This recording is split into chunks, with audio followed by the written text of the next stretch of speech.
Use yourself. Go with the one that makes sense to you and fly. That's it. Purple. So it's purple. Voila. Okay. Which one is indigo? Indigo has a tinge of blue, by the way. It's more blue than anything else. Okay. And violet? And how do you distinguish violet. Violet is more purple. How do you distinguish? You must have an eye for these things, sir. I have a question. Yes, please. So, what does fursa mean? Wakati. We've told you this many No, times not before. fursa. Fursa is kamweke. Yeah. I don't understand. Yeah.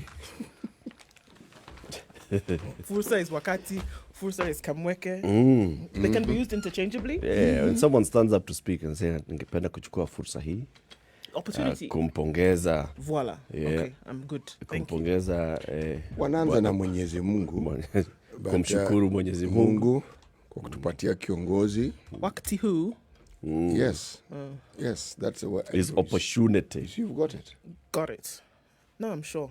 I'd like to take this opportunity. No, I will not ask again if I had asked Oh, before. you will ask again. Not on this specific one. Oh, you will. That is for sure. What? That is for sure. This is just the first Tuesday of the week, so we understand. By the time we get to the fourth day and the only day of the week. You know, when I first came here, the word hourly, and I actually thought it was hourly, like hourly per hour. Because every time I heard the word, it somehow made sense that it was actually hourly. Does it make sense? Like, well, every hourly hour. is hourly. If you want to talk about awali, is that what you mean? The Swahili one? Yeah. Hapo awali. Okay. Before ile wajua. Okay. Wajua. Wajua. Be knowing. Unajua. Correct. Okay. This is unajua, wajua. Same thing. All right. Siwe najua. Wewe si najua. I'll figure it out, for heaven's sake. The words will lead you to the meaning. I like it. Okay. What is actually of interest with languages is this. We sometimes forget that even the term colloquialism exists to explain the usage of a language by perhaps the native speakers of it. For instance, if someone talks about the big picture, right? If you think about it literally, you may ask, which big picture?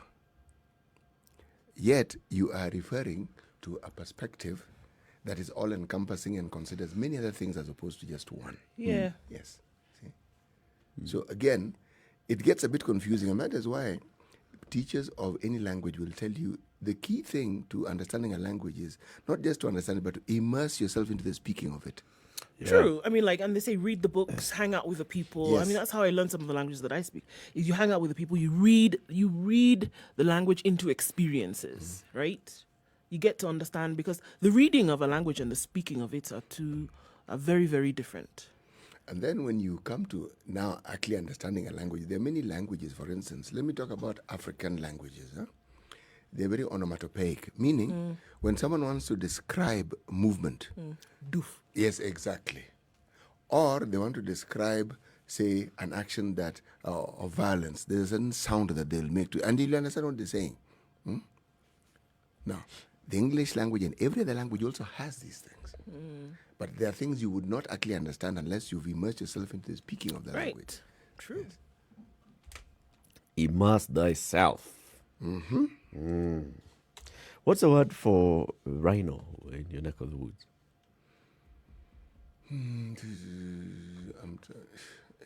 My goodness, you're forcing my brain to do some tumble turns. Let me just think it. I know it.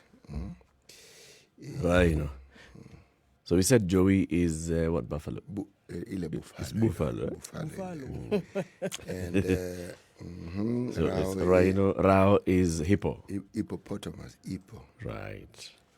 What is Omuga? Now you've got it. See, you're a man who understands my language better than I do. You realize that he knew before he asked you. No, but he's a prudent man. He never asks a question to which he does. To which he doesn't know the answer. No, he's right. Yes, it is Omuga. Yeah. Now, you see what happens when you don't speak a language often enough? Yeah, some words. Forget it. Well, it's not really forgetting. I learned this yesterday, actually. Yes, it just gets pushed to the compartment of not often used. So when you try to recall it, it's a bit of a journey before it actually makes before it gets its way into there. Because I don't remember the last time I used that word. Yes. But it's not an animal that you refer to, on a No, daily we don't. basis. You No, talk no. about cows, goats, you'll talk about livestock, you'll talk about what you see. But the reference of such ferocious or such huge animals was with reference to, it was like an endearment to praise someone. When someone calls you Muga, they're not just referring to your size, they're referring to Your stealth. yes, what Muga. Yes. See, now that is usage of the word that has gone completely southwest. All right. So you are rare, white, and black. That, I think, is certainly one way of looking at it. Sawa bwana. Welcome to today's show.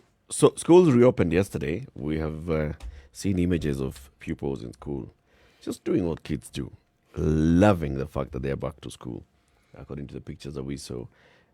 We will be discussing that through the show today and also looking at what else is happening around the country, around the region and around the world. First, let's begin with where we always begin, and this is with COVID-19 in numbers. What's happening? Okay, so we're looking at 38,036,371 cases in the world, 1,085,352 deaths, and 28,597, 856 recovered cases globally. In the world yesterday, globally, so we're looking at global deaths yesterday of 5,806, and we're also looking at global cases yesterday of 368,555 cases yesterday. And that was what was recorded on a global scale. If you want to look at some of these countries, the USA now has crossed 8 million cases with 8,037,789 cases. And if we look at what they recorded yesterday, just as the continental United States, yesterday we saw 45,791 new cases with 316 new deaths in the United States. They've never really gotten to the point where the likes of Dr. Fauci had said things would start to decrease. They've never really gotten to that point whereby they hit a plateau and the case numbers began to drop. That has never really happened. And so they still continue to record these high numbers of COVID-19 cases in the United States. Hospitalization still high? Sorry? Hospitalization? Hospitalization is not as high as it was a couple of months ago. But then what we saw is that as the summer months came to a close, you had more people presenting with symptoms. It had staved off between June and July and the beginning of August. But then come the end of August towards September and into October, now you started to see more people presenting with symptoms. India and Brazil's governments are being blamed for their lackluster approach to handling COVID-19.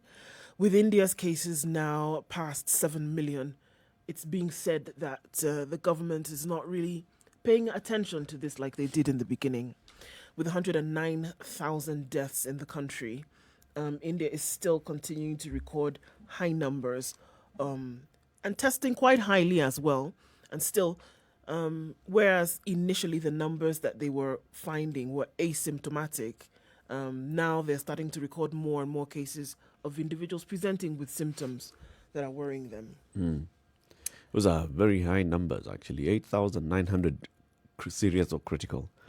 And the testing has also increased. Yeah, I mean, they've done quite a number of tests. But if you just want to look at the numbers, although they're decreasing over time, the numbers that they recorded just yesterday alone, 54,000 cases yesterday. If you want to look at the tests that they've done overall, India has performed 87 million tests, almost 88 million.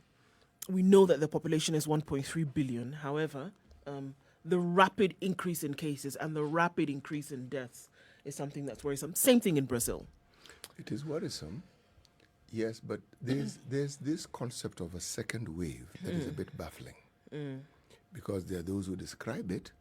If I am to read what is quoted as a Dr. Jessica Justman, an epidemiologist at Columbia University's Mailman School of Public Health, they say that it is a second wave it involves a second group of people after infections in a group where the first group has diminished, meaning there's this group of people who had it, then a new group comes in. But my thinking is, surely if you keep testing, you're going to be coming across new groups. So if you keep coming across new groups, does it mean that it is a second wave, or is it just a continuation of the same wave that you had before? I assume the second wave would mean people who had tested positive and who had turned out to be well, or who had shed off getting infected again. A reinfection, in my mind, is what would constitute a second wave. I think what they've been describing a second wave is as you've had high numbers of people presenting with symptoms or even without, or rather having tested positive. And then after some time, when you hit that particular plateau, it staves off. And then you have radically reduced numbers.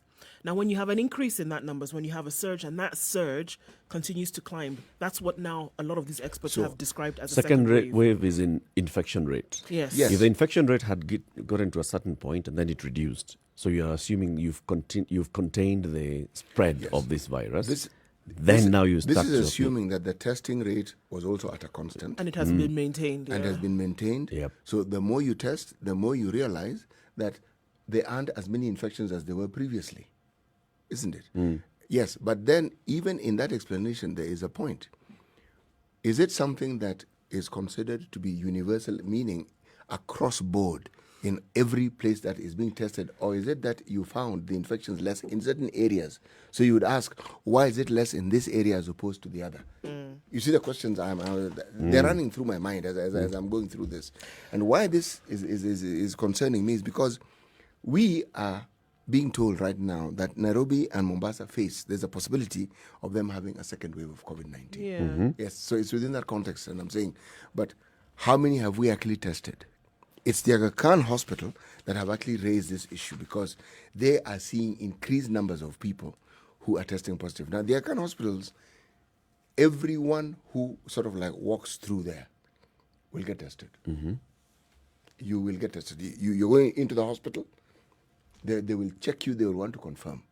So they have a fairly clear idea in terms of just the numbers that come to that particular hospital. But then to take those results and then place it as something that is representative of, say, the two towns that were considered the epicenters of COVID, Nairobi and Mombasa, I am beginning to ask how and why. That's all I'm asking. I'm not saying it isn't the case. I'm just asking why. Because our testing capacity is low. By any measure possible, it is low.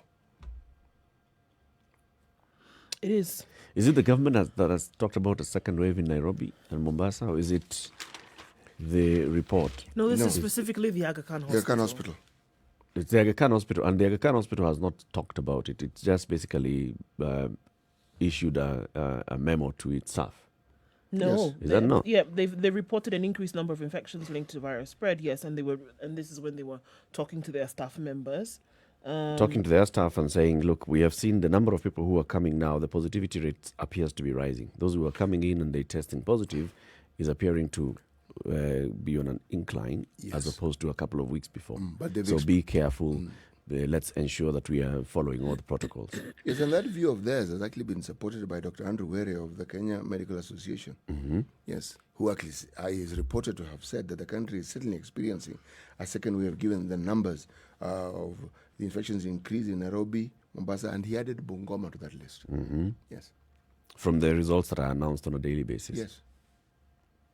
Okay. The UK is also experiencing that, and that's what Boris Johnson was saying yesterday. The number of people who are in hospital yesterday were as high as the number of people who were in hospital on the 23rd of March when he was now forced to announce a lockdown. He's saying we are at that point where we were in March in terms of the people who are seeking hospitalization. That's where we are now. But now when we were speaking to Parliament yesterday, he was telling them there are those that we say that on that logic we should go back into a full national lockdown of indefinite duration, closing schools and businesses, telling people again to stay at home as we did in March, once again shattering our lives and our society. I do not believe that it would be the right cause, would only be depriving children of their education, would do such damage to our economy as to erode our long-term ability to fund the NHS and other crucial public services. So he's saying we are back there, but I don't think we should go back into that full lockdown. Yes, but also one of the things that is coming out of that discussion is those who are now being tested and those, some of whom they say have been reinfected, that the symptoms are even more severe. But then the report that is coming from Kenya and the partners that say they can't have is that the symptoms, the flu-like symptoms are not what they're exhibiting now. What they're exhibiting now is a certain twist and turn and change in the sense of smell and sense of taste. What you're tasting, how you tasted something before and how you smelt it, somehow there's a mix-up in that sensation. Yes. Okay. So it falls in the category of what we said yesterday regarding COVID. It keeps coming up as people figure it out and understand. The symptoms are different, Yes. presenting themselves in different people, different ways. Yes, there's every For time. example, the issue of temperature and getting a fever, for many people who have talked to us and they tell you, I didn't have a fever. Yes. So it's other things that are presenting themselves. Maybe a dry Now, taste, cough, smell the has- change has of come taste and into it. smell, that fatigue that comes in, and all that. Let's take a break at 18 minutes after 6. This is Kenya's biggest conversation, The Situation Room, broadcasting online on www.spicefm.co.ke and Spice FM KE on YouTube, Facebook, and Twitter, as well as on radio in Nairobi, Mombasa, Kisumu, Eldoret, Nyeri, Malindi. We want to look at the weather, and then we look at the headlines.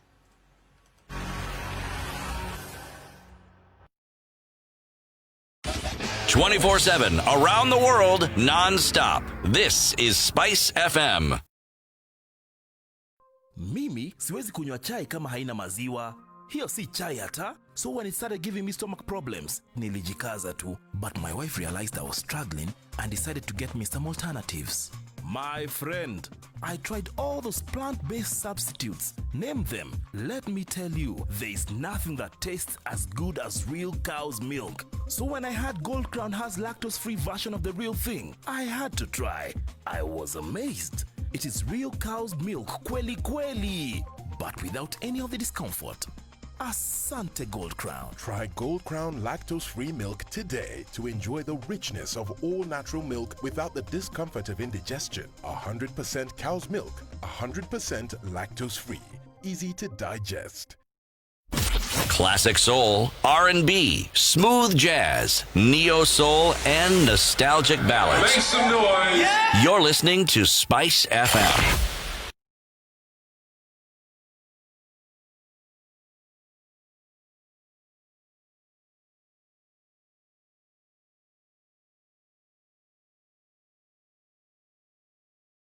Mimi siwezi kunywa chai kama haina maziwa. Hiyo si chai hata. So when it started giving me stomach problems, nilijikaza tu. But my wife realized I was struggling and decided to get me some alternatives. My friend, I tried all those plant-based substitutes. Name them. Let me tell you, there is nothing that tastes as good as real cow's milk. So when I heard Gold Crown has lactose-free version of the real thing, I had to try. I was amazed. It is real cow's milk, kweli kweli, but without any of the discomfort. Asante Gold Crown. Try Gold Crown lactose-free milk today to enjoy the richness of all-natural milk without the discomfort of indigestion. 100% cow's It's partly cloudy in Nairobi at 14 degrees. It'll go to a high of 21 today. 27 actually. It's going to be a warm day today. It's hot weather checks in this part of the continent. It's partly cloudy in Nyeri at 14 degrees. We'll go to highs of 26 today and come down to lows of 14. And that's what it is in Nakuru, and mostly cloudy, rising to highs of 25 and lows of 13 with a chance of showers later on. It's 13 degrees in Eldoret and mostly cloudy. Experience some thunderstorms according to the forecast. Highs of 21. and lows of 12. Mostly cloudy in Kisumu at 20 degrees, highs of 28 and lows of 19, also with a chance of showers here. Thunderstorms are in the forecast for Kakamega, highs of 24 and lows of 16.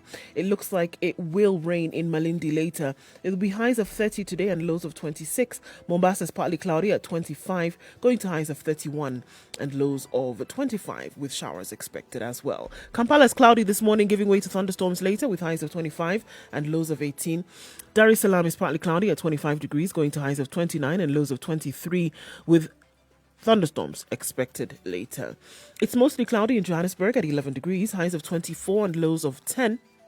Looking into Lagos, where it's mostly cloudy at 29, highs of 30 and lows of 23. Let's look out east in Beijing. Getting into the afternoon, it's mostly sunny at 17. It'll go to highs of 21 and lows of 7. London is clear at 9, highs of 12 with showers expected later. As is Paris at 11 degrees, cloudy conditions, expecting a sprinkle in the afternoon with highs of 13 and lows of 7.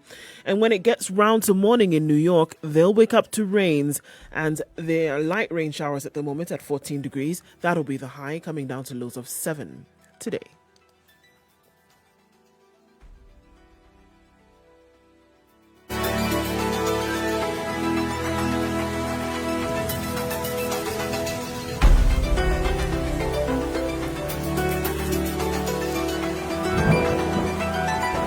Mature, intelligent talk every morning. Spice up yourself.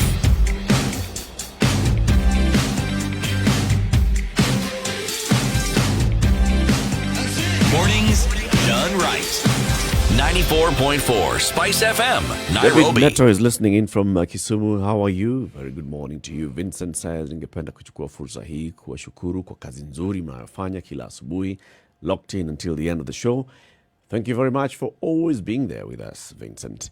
And Abu Jamal Dennis says he's in Njeri and is asking you, Nduh, to change your Kiswahili tutor. I don't have tutors. I don't actually see why you should. No? You've learned quite a lot. Yeah? Without a teacher. Tutor summer. Tutor summer. Okay. Yes. So we'll be looking at the headlines shortly, but first, let's look at today's proverb. Yes.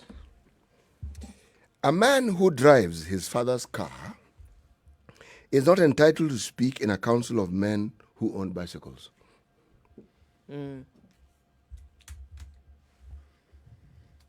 Tick. Yes. Modern African saying. A council of men who own bicycles. Yes, no. Unfortunately, that's not what happens. In fact, that man who drives his father's car is given the senior position in the sitting because he represents the wealth of the father. And whatever they're discussing, he can pass on the message to the owner of the car. That is the beauty of a proverb or a saying. It is open to so many interpretations and so many permeations. Yes. And it is open to a load of discussions. Excellent. A man who drives his father's car Is not entitled to speak in a council of men who own bicycles. They're wealthier than him. Well, they own the bicycles. They've gone through the experience, Yes, blood, sweat, and tears Yes, to be able to know how earn to it own one. and own it. This particular individual only has the experience of driving it. As for owning it, unless we're going to say, well, what his father owns, he also owns. But his experience, should we say, is limited. Yes. Yep. Yep. So let's look at the headlines. Go. There's a lot with schools across the big gamble is what is on the front page of the Standard. Lessons shocker for pupils and tutors. It's what's on The Nation. The new normal, it says, covered on page 7, 8 and 9 of The Nation. The first batch of pupils and students reported to school yesterday for the start of the second term in what is expected to be a rush to complete the year's syllabus and sit the national examinations before March 2021. Teachers have been challenged to be innovative in recovering the 7 months learners lost due to COVID-19. We saw quite a number of stories coming out across the country yesterday in terms of who was ready, who wasn't ready, those who were being sprayed like cattle to fend off any kind of infection from COVID and be careful. But the one story here is that it says it's a sluggish start to day one of reopening as school heads struggle with logistics. Low turnout and poor preparation characterized the first day of school yesterday. Most parents kept their children at home countrywide. Spot checks revealed, but education officials reported that half of grade 4, standard 8 and form 4 learners had resumed learning after the long break. Education Cabinet Secretary Dr Muga said parents with children in other classes to start preparing them for reopening within the next 2 weeks. Education Chief Administration Secretary Zach Kinothia said by noon yesterday, random checks put the attendance in primary schools at 58% and 48% in secondary schools. You know, one of the things that the government does for day schools, they give 10,000 per student per year for feeding. Okay. Now, that money has not been forthcoming as I speak. So, and children have gone to school, but what has also not been forthcoming is the fees. Right. So you have no children- fees from parents, So how do you feed no these capitation Yes. from government. Exactly. So how do you feed these children? And what is true is that not all the students have reported. Yeah. Yeah. But I suspect that with over 40% reporting on the first day, I think that is a very good sign. It is a good sign. What I feel is that the role of those in the board of management, the teacher parent associations, has now been expanded, because this isn't just oversight. They are going to have to get very directly involved in the management of the schools, because for schools to actually work, there's a lot more that the community. Remember that training that the Ministry of Education had put across as tool. The tool, okay? That tool has to be applied. Yeah. They have to get the community involvement in the schools has to be hyped. It has to be taken several notches higher, because in the absence of that, learning is going to be extremely difficult. Right. Yeah. This thing of waiting for the government to do whatever it is it's supposed to do, it is good to wait. When it happens, let it happen. But so that children can actually learn, Board of Management, the Teachers Parents Association have to get a lot more involved. And what that means is also they're going to have to find ways of digging deeper into their pockets to ensure that children learn. That's just the They'll fact find ways of making it work. As I see it, yes. Just find ways of making it work. That's how I see it. And the beauty of that is, the spirit of Harambee, of coming together, of doing things together collectively, that is never lost in our society. No, it isn't. So it's just going to be applied, and it'll make it even easier for individual parents to be able to manage this. Yes. Maybe what the government should be doing is, first of all, not talking about prepare for the full reopening in 2 weeks, but say, let's give this a month. Let everything roll, and then we move into the next. But maybe 2 weeks, they feel like 2 weeks is enough. The truth of the matter is, what we are dealing with now falls in the realm of an emergency. Say, okay, children have to learn. All right, so let's put aside whatever misgivings we may have. Let's try and find ways of ensuring that this thing happens. Okay? There'll be problems with water. Yeah. Right now, because there are few students in school, social distancing will not be a problem. Until everybody else comes. When everybody comes in, it'll be a huge problem. Yeah.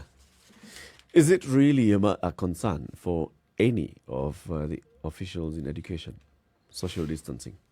I have a feeling that it's a concern on paper, but practically, social distancing is something that they are going to be taught. I mean, the first thing that you go into classes, you're told, observe your distance and all, but break time, they're going to play. I think the first thing it will be said in the morning, and that's the last time it will be said. You know, from what I see, are we asking about the education ministry, or are we asking about the teachers in schools?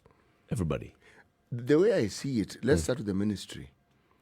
I get the impression the ministry is stuck within the rock and hard place. And I feel that much as they may want to do certain things, they cannot. They're just not able to. Yeah. Okay? And they're also not able to come out directly and say, look, folks, this is something we're not able to do. Yeah. Because if in the past that same ministry has been able to transfer money to schools in a timely fashion, they have met their obligation in a timely fashion. If they're not doing it now, it means something is holding them back. There's something they can't There's do. something that they can't do. Yes, it's just the reality of the situation. Yeah. So it's not even a question of they have failed. They are not able to. It's as simple as that. When they're able to, we will know. So this partnership that we have between the parents, the local community and the schools, this one has to come to the fore now. And a bigger part than they've previously played has to be played now.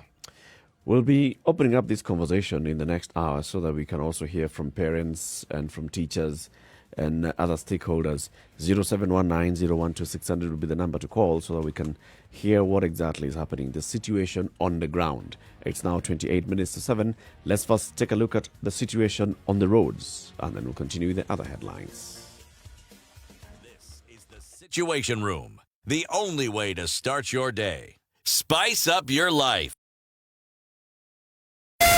Spice FM, Malindi.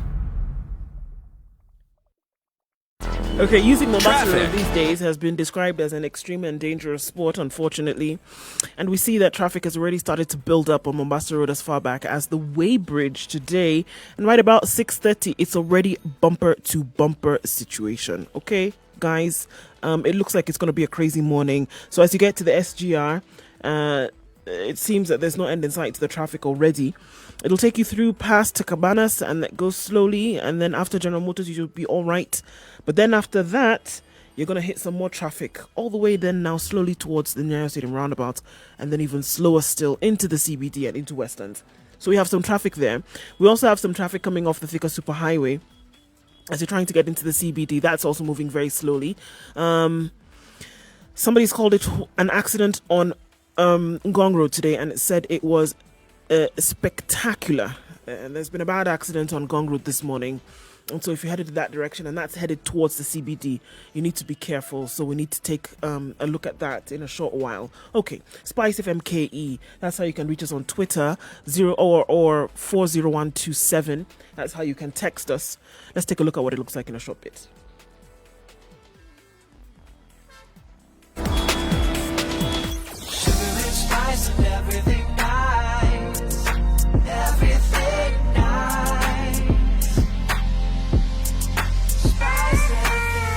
Spice up your life. Mature, intelligent talk every morning. Spice up yourself.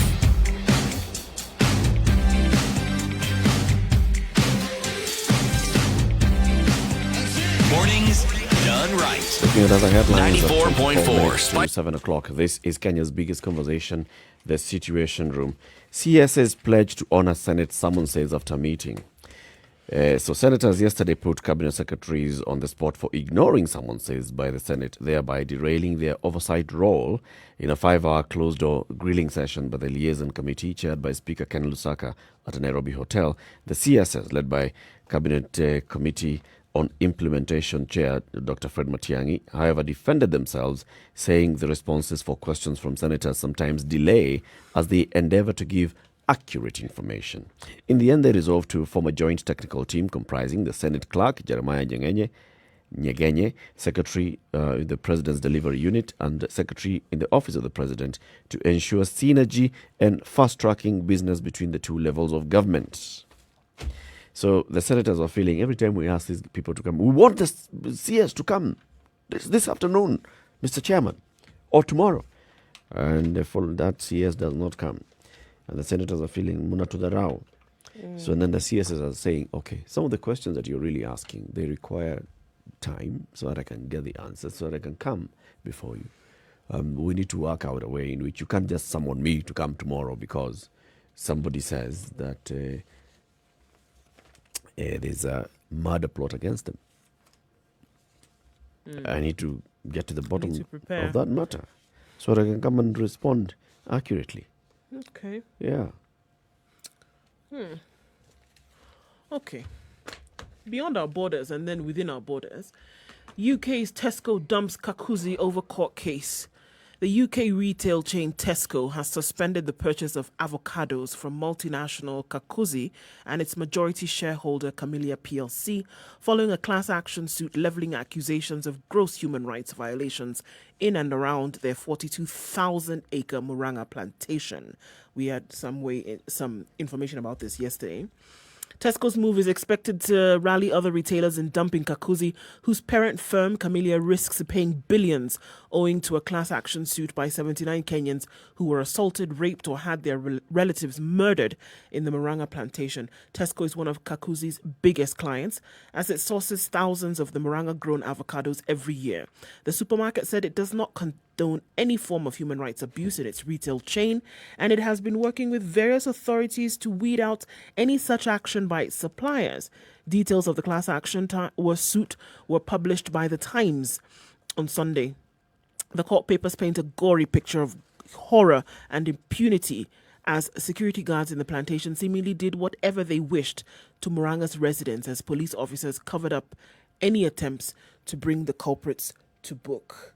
So what has happened locally, or what is alleged to be happening locally, has affected things on a global scale. And there's the push for more and more retailers to dump this supply from Kakuzi. My friend. Lawyer Lady has really gone for. He has gone for the jugular. He has rained on their parade, but this was bound to happen. If, for instance, the flowers we take so much pride in producing in this country, if it was alleged, and if this matter went to court and it was said that people who work in flower farms are being treated in a humane way, believe me, the demand for those flowers will just plummet. Would plummet. Truth. I mean, we saw the same thing that It's happened just with bad Nike. PR. Yeah, we saw the same thing that happened with the huge conglomerate Nike a few years ago when it was said that the sweatshops in China are the ones that are really contributing to their success. And then there was a huge global call for boycott of their products, Same thing. You would see that happen. You know, there are countries. And that's why other companies like Adidas and Under Armour and those other ones rose because of that. It's an interesting debate here because think about it, child labor.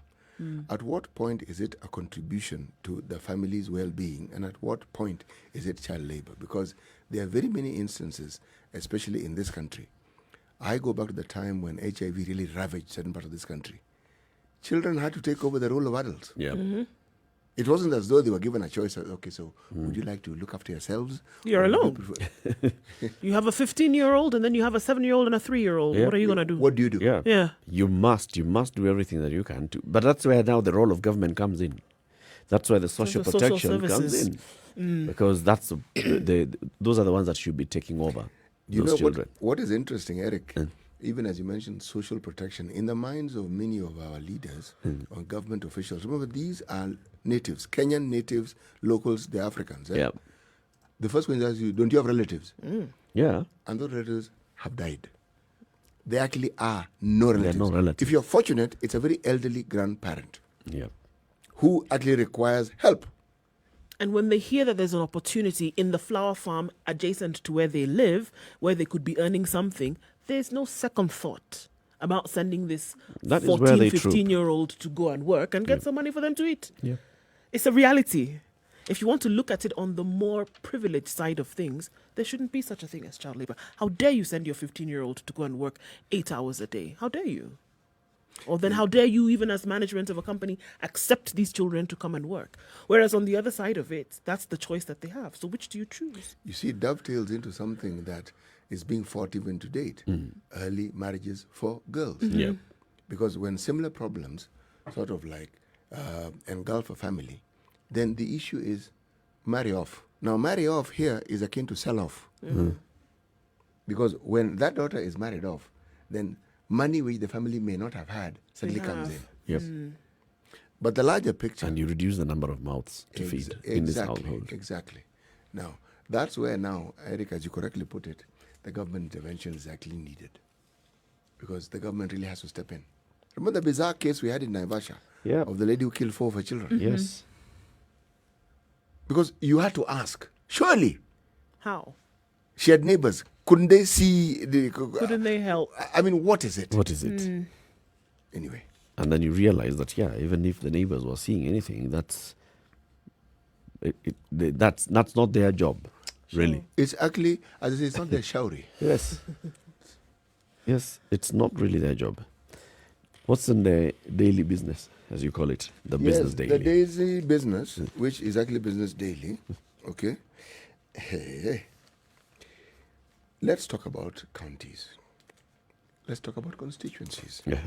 Headline, top 100 constituencies to lose 771 million in new CDF formula. Some 100 constituencies will lose 771.06 million in allocation from the National Government Constituencies Development Fund if Parliament adopts a proposed change in the cash distribution formula. The National Government Development Fund Amendment Bill 2019, which has already been adopted by the National Assembly's Select Committee on this same matter, proposes that 290 constituencies equally share 75% of the annual NGCDF allocation. Where is the other 25% going? It's not there. Or is going to the women reps and It's not there, meaning... they're sharing 75%. Yes. That means there's 100. There's Yes, there's 100 somewhere. And it's like this, huh? That is what is available to be shared. Let me put it simply. Let me not read anymore. Okay. Why I picked this up is because I am foreseeing the possibility of the sort of debate we had in the Senate regarding the distribution of funds to the counties coming up here again. Because do you see anyone who is in one of those 100 counties who has been slated to actually lose money? Do you see them quietly sitting back and saying, it is okay, we will just take less money that we've taken before? Do you see them doing that? No way. Just managing. No. Absolutely not. So as we take a break at 17 minutes to 7, let's talk about lactose intolerance. And yesterday we introduced this issue of lactose intolerance. About 70% of people in the world, according to statistics that are with the new KCC, about 40% in this country are lactose intolerant. This includes children.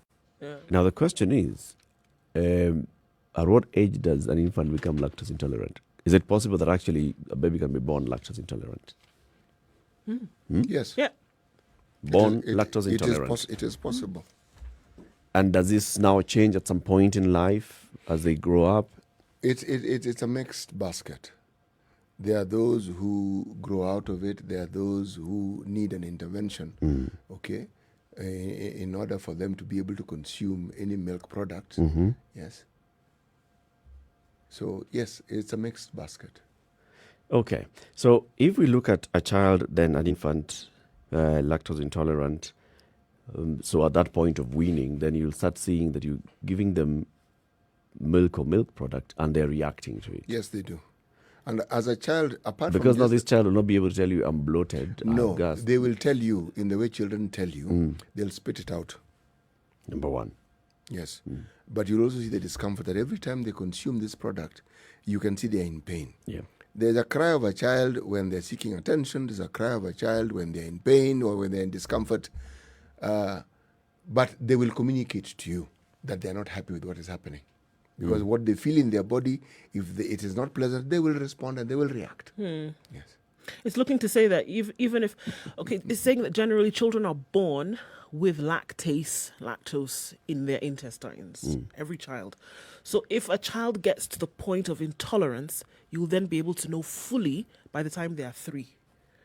So by then also, when they're able to verbally express what it is that they are feeling.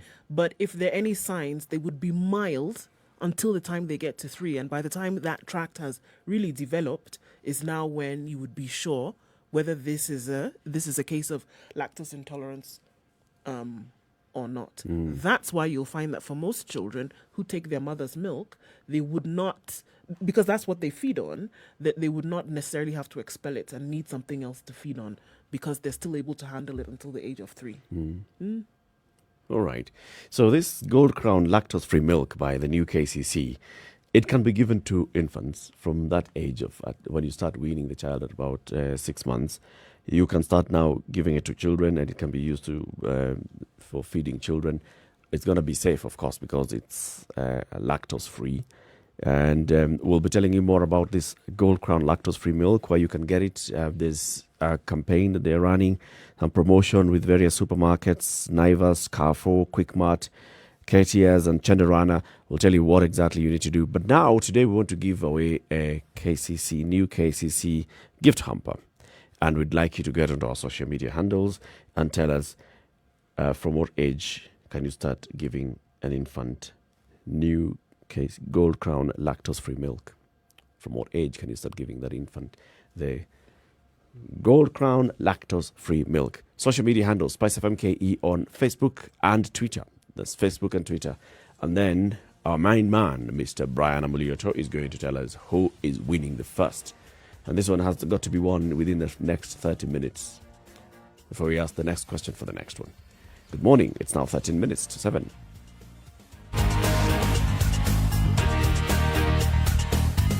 This is the Situation Room, the only way to start your day. Spice up your life.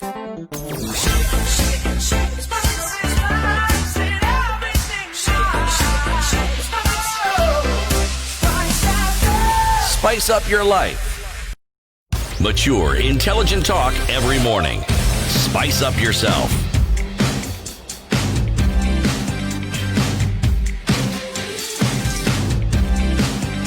Mornings done right. 94.4. The conversation continues. This is Kenya's biggest conversation. We're looking at the main headlines in the papers today, from the Standard to the Nation. To others, you have a story. I do. So the United Nations is warning that a jump in climate-related disasters this century, along with the global coronavirus pandemic, show political and business leaders are failing to stop the planet from turning into an uninhabitable hell for millions. And this is what they said yesterday. The last 2 decades saw the number of disasters caused by extreme weather nearly double to 6,681 from 3,656 between 1980 and 1999, according to a report issued ahead of the International Day for Disaster Risk Reduction on the 13th, which is today. Worsening floods and storms accounting for about 4/5 of the total from 2000 to 2019. But major increases were also recorded for droughts, wildfires, and heat waves. We are willfully destructive, I quote. That is the only conclusion one can come to, with action on climate change and other major threats lagging, according to Mami Mizutori, the United Nations Secretary General Special Representative for Disaster Risk Reduction. COVID-19 is but the latest proof that political and business leaders are yet to tune into the world around them. This is what she said in a statement. So she says, you know what? The world is changing, and here we are, just looking at it, not making decisions that could actually help us create a better world. If anything, we're making it an uninhabitable hell. Yeah. She came out guns blazing ahead of today's meeting, and she says, you know what, guys, get it together, or we're not going to have anywhere to call home. Talking of studies, there are studies, those who study climate change have found a very direct correlation between armed conflicts and climate change. And they will pick and tell you this particular area, if you look at the conflict that they've had, it may arise or it may begin because of resources, like, say, water. But then you will find also, as a result of that, there's a scarcity of that resource, all right? And the scarcity has been brought about by human intervention, the negative impact of human intervention. So this brings about conflict, because something that could have been in abundance ceases to be simply because human beings have done the stupid things that they do from time to time, and they've guaranteed that this matter, it isn't just an environmental disaster, it's now a human disaster, because one, people are now fighting over it. And it goes even... so where does it start? Does it start with a human intervention? Where it's human beings who start the problem. Does it start with a conflict for the resource? It's human. This one is not a chicken and egg situation. We know which came first. This one, the chicken came first. The human beings, it's the way they manage the resources that are available to them on the planet. And the way they go about it. It's what begins, and it's what spearheads, and it's what accelerates all these problems. Whether it's environmental, whether it's human conflict, whether it's wars, it's them. Wangari Maathai said the Third World War will be about, if it Resources. ever happens, it will be about resources, natural resources. It's already happening. It's already happening. If you look at, you brought up this issue on many occasions, Eric, the issues that happen in our northern eastern provinces. A lot of it, apart from this nonsensical sport of always taking cattle from each other, okay? It's resource, water. And you ask the question, is it not possible for those who govern these counties to actually ensure that there is some measure, some attempt to ensure that there is water available? Is it impossible? And the answer is no, it is not It's not impossible. impossible. But they don't. If you look at, for instance, the efforts that were made by, say, the first governor that Wajir had, that man's achievements, they are not heralded, but boreholes. That man ensured there were very many boreholes in that particular county. So the issue of water stopped being what it had always been. He addressed the issue. Right. Yes. And you know that's the thing, because you'd be hard pressed to find any conflict that is not around these resources. But there's always, and this is what is being said here, as sensationalist as some people may call it, but that's what's being said here, that you can actually do something about it. Yep. There's something that can be done. Leaders, business leaders, government leaders can actually do something about these resources. And it doesn't have to be a big conversation about No.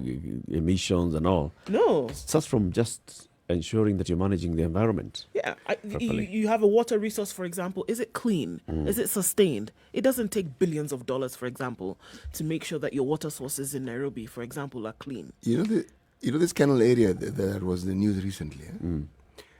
There is a huge church. If you sort of like get into Canal on your left, a huge Catholic church. Okay, just slightly beyond it, you will find a nice gathering of trees. Okay. I remember attending a funeral once, and I was marveling.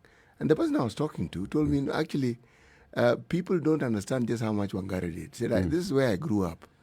And we didn't always have trees here. It is Wangari who made it possible for these trees. Now, the whole area changed as a result of that.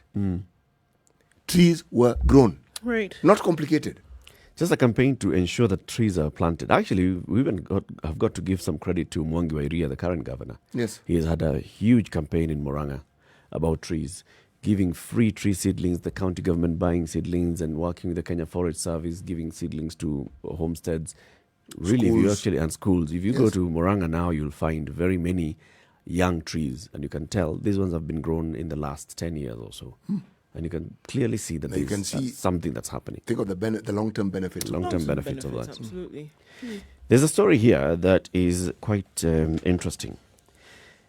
Detectives bust an online dating robbery syndicate, and this is by the DCI.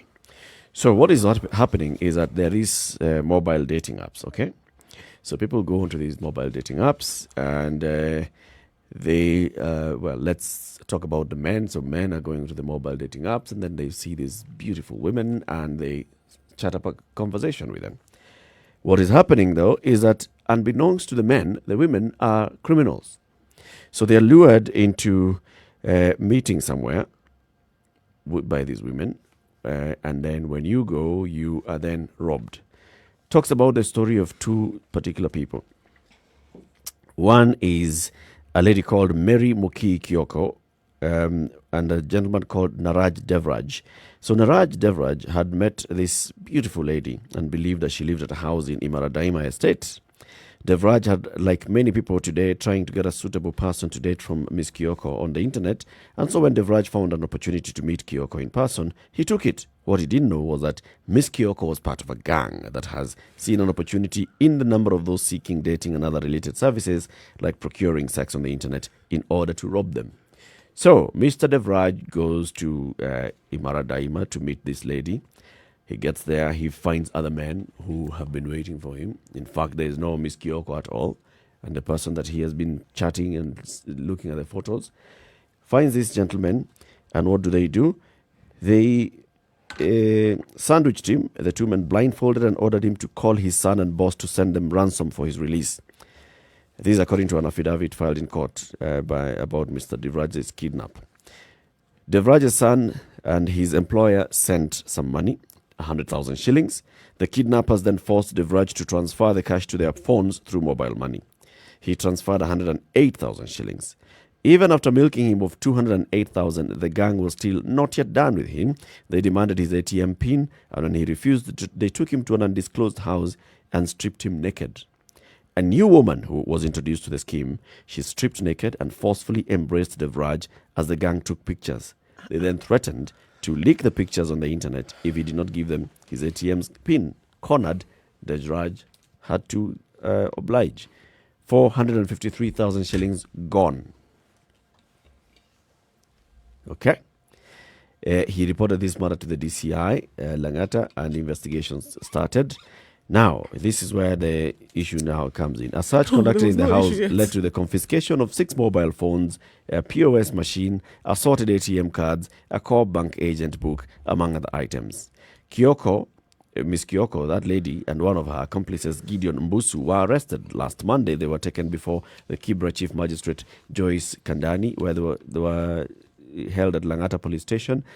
There was another issue that then also took place. According to the DCI, they also arrested another group yesterday doing the same thing. Mobile app, see someone, start chatting, send each other pictures. Okay, yeah, maybe we can meet. Just come to my place. Go to that place. My place turns out to be a den of thieves. That Devraj is also brave. Telling you just stand up and start going. Amo. That is putting it as politely as possible. Of course, Devraj is not his real name. It's just a name that is used. I assumed that such meetings would be in a public place. Especially the first one. I assume. But then, what do I know? Maybe the first meeting was in a public place. Maybe this was the second to go and conclude transactions. Okay. But then, I mean, also this gives light to the desperation then to make money, right? People will go to any lengths now. Oh, I think that this has come out simply points to the fact that it has been happening. happening. Other Yes. people may have had a similar experience but would not talk Would about not it. go to But the it's DCI. embarrassing. Yeah, would not go and report the case. Would not. No. It's been happening, I'm sure. Can you imagine having lost over 500,000 shillings just like that? In one evening. Yeah. This must have been a painful one. And a big lesson to everybody. And I hope that, now better monitoring of these services can also be done by the security agents, because they can do this. They can net many of those who are operating this drug net. This is Kenya's biggest conversation, the Situation Room, on this first Tuesday of the week, 13th day of October. Keep it right here. In the next hour, we want to open up the conversation so you can tell us what's the situation on the ground today, the second day after schools reopened. Are your children going back to school, and what did you hear from the children when they came back home yesterday? Good morning. It's now 7 o'clock.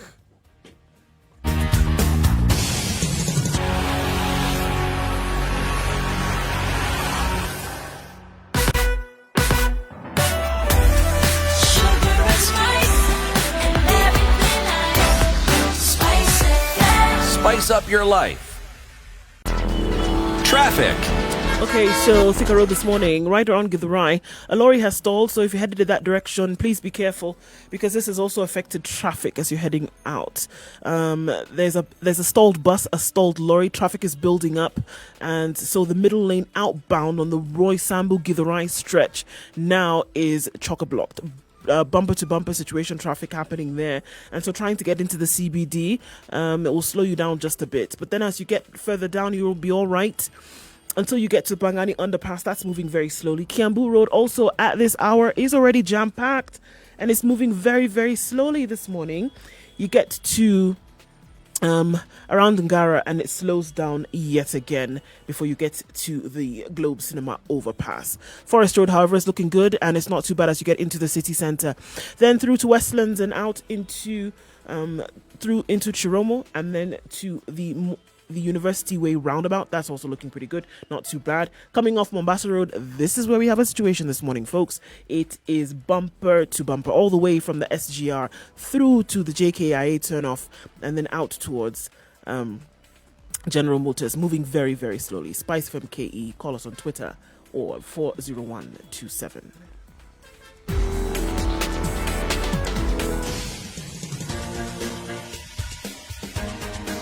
This is The Situation Room, the home of hard-hitting political commentary and penetrating insights about the state of the nation. This is a talk radio experience like no other. The Situation Room, a place for hard truths, debates, and elevated conversations. The Situation Room, witty, political, engaging, deep, controversial. In the room, we have C.T. Muga, researcher, academic, seasoned political observer, a fountain of wisdom in these politically uncertain times. Nduh Okoh, Nigerian by birth, Kenyan by choice, communications expert, Pan-Africanist, a truth seeker and believer in people power, and Eric Latiff, agent provocateur, the man in the chair, seasoned journalist, news hound, a man who believes in punching up, not down. This is The Situation 2 Room. minutes after 7. Good morning to you, and thank you very much for choosing Spice FM and The Situation Room to begin your morning. 94.4 in Nairobi, Malindi. Good morning to you, 97.7. Those in Njeri and the environs, 90.9. Eldoret, 96.7. Nakuru and the region, going all the way into Kisii, 96.0. 102.5 in Kisumu and Mombasa, 87.9. This is also live on KTN Home for the next 2 hours, and we're also live online, www.spicefm.co.ke, Spice FM KE on YouTube, on Facebook, on Twitter. Yesterday was day number 1. Schools reopened. Hayawi, mwishowe hua. So schools reopened. The kids went back to school yesterday. All the conversation that we were having prior to this, what's going to happen come Monday? Are we going to have a transport crisis? Are we going to have a shopping crisis? Are we going to have an issue with schools reopening? Are parents really going to take their children back to school? Well, at least according to figures released by education officials and the ministry officials, over 40% of students reported in especially Standard 8, Form 4, and then what is the situation in grade 4? Well, they looked at 58% in primary school, which is now that is what grade 4 is, and then 43% in secondary. That's a Form 4. So the grade 4 and the class 8 is what you're looking at, the 58%, and the secondary school of Form 4 is what you're looking at, 43%. So, well, over half went back to primary yesterday, and close to half went back to secondary yesterday. Looking at the very many pictures that were on social media, and also the pictures that are covered in the papers this morning, just looking at very beautiful double spread, page 2 and page 3 of the Standard. This is looking at class 8 candidates in Nyamashaki Primary School in Njeri County, Standard 8 pupil of Kaptembwa Primary School in Nakuru, teachers supervising pupils as they wash their hands at Limuru Model Primary School, Machakos Boys Principal Kahin Dimuli showing a parent a temporary isolation room for students, grade 4 pupils at Moi Avenue Primary School in Nairobi, and also looking at Kakamega Primary School, where a guard was directing pupils where to report. Teachers of Royal Metropolis Academy in Nyamira marking their desks at the institution yesterday. Class 8 pupils at Jadami Elite Academy in Roy did not waste any time as teacher Masinde Katri took them through a maths lesson. So they went and they started, and it seems to be smooth. There's another photo here of Gatito Nursery School grounds, Njeri, where parents were sitting down waiting for their governor Mutahi Kahiga to disburse 2.8 million shillings in bursary. Many took their children back to school. There were, of course, issues now in terms of preparedness, in terms of are we doing it the best way? Are there some concerns expressed by parents and teachers? Yes, there are some concerns. Do we have enough sanitation points, hand washing stations? Do we have enough desks to accommodate the students? Should the other students also reopen? All these are concerns that have emerged. But from what you see on day one, Nduh, what do you make of this? Well, Would you mark it as a success? Would you mark it as slow start? Would you mark it as failure? Well, I think it was a combination of all of this. It looks as if it was, on some parts, thrown into the deep end by many. Just let's see if you're going to be able to swim or if you're going to sink. And there was no choice that was left up to anybody here when it meant going back to school. So schools are open, we're going back to school. Those who made the decision not to, it really then is up to you.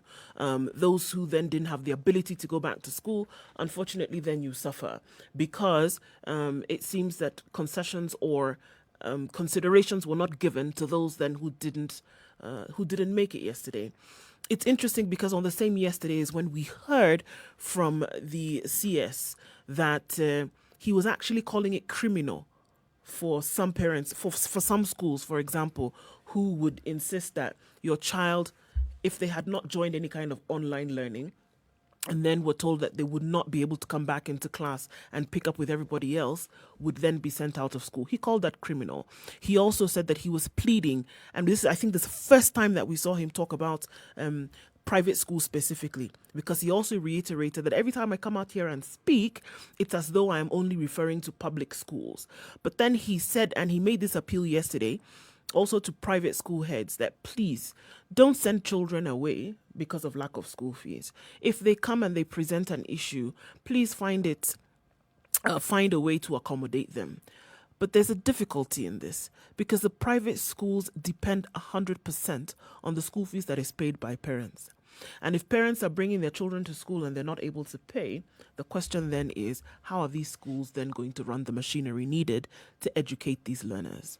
So it kind of threw people in a tailspin, and that tailspin is still there, where there are some parents who've held their children back from school for twofold reasons. One, the fear of, again, their children contracting COVID. And number two, because they just cannot afford it. It still is an issue. Whether the pleading takes place from a national government level or not, it is an issue for very many parents. There are some parents who just did not heed this and say, you know what, I cannot even deal with that mental space at this point. My children will not go back to school. And we had some cases of parents of families that have children in one family has a child in class 4, class 8, and Form 4. And so at that point, they were stuck in terms of what exactly are we going to do? And so I would say it's a combination of all of these things that we saw yesterday. Failure in some part, non-preparedness, or those who just said, you know what, sink or swim, either way we have to jump into the water and let's go and see what's going to happen with it. I do think, though, that it is clearly a test. It's a test. The ministry is saying, you know what, we've got to do it, so let's do it and let's see what comes out of it. Unfortunately, as we know with a lot of scientific tests, some specimens don't make it through to the result. Well, the thing about research is that there is nothing like a bad result. It's just a result. Because all it does is it tells you what was found out after the research activities were undertaken. Remember, because of the strikes that we used to have in our universities, or because of the turmoil that would result in students being sent home, the entire timetable of university learning at some point had to be re-engineered. And you even had situations where you would have 2 year 2 classes. I'm not talking about the parallel learning. No, the parallel learning came later. But why am I giving this as an example? It's with a smaller population of people, yes. And at the time this was happening, we didn't have that many universities to speak of. But the point is, the universities understood that they needed to find a solution to the problem, because here we are. COVID is with us. Children need to go back to school. Something has to be done. And if you think about it, there is no suggestion that is going to be made that is going to be perfect. There's nothing that the ministry will come up with that will be perfect. For every suggestion, there'll be people who will have a counter suggestion. This is normal and is to be expected. Now, the reality is what we're dealing with right now. X number of students have been able to go back to school. Hopefully, by the time we get to the end of the week, hopefully, by the time we get to the end of next week, we'll have a clearer picture of what the situation is like. I would argue, hopefully, we need to look at what happened with online learning in the schools. Because, true, many private schools offered it, but not all students participated in online education because there was a cost element to it. Yep. At the same time, though, it's important that we question this of the private schools that were offering this online learning. It was very clear from the ministry that deployment of the syllabus ceased on the 13th of March. So whatever else you are doing, yes, you're offering online tutoring. It is not continuation of the syllabus as was expected. Actually, it is. No. According to the ministry, it isn't, because they had said you shouldn't. Yeah. But if you are learning and you're following the syllabus, it's not as though they took away the syllabus. The syllabus was there. You knew what was to be taught. But So the idea was that you are not to continue to go ahead with the other parts of the syllabus, like now introducing the new concepts and new learning. If you're offering this, what you're doing is you offer revision, you offer better understanding, you offer it's tutoring, tuition. Let me repeat what I have just said. Okay. You can offer all that. The truth of the matter is this: for learning to take place, you can talk about revision. It is also learning.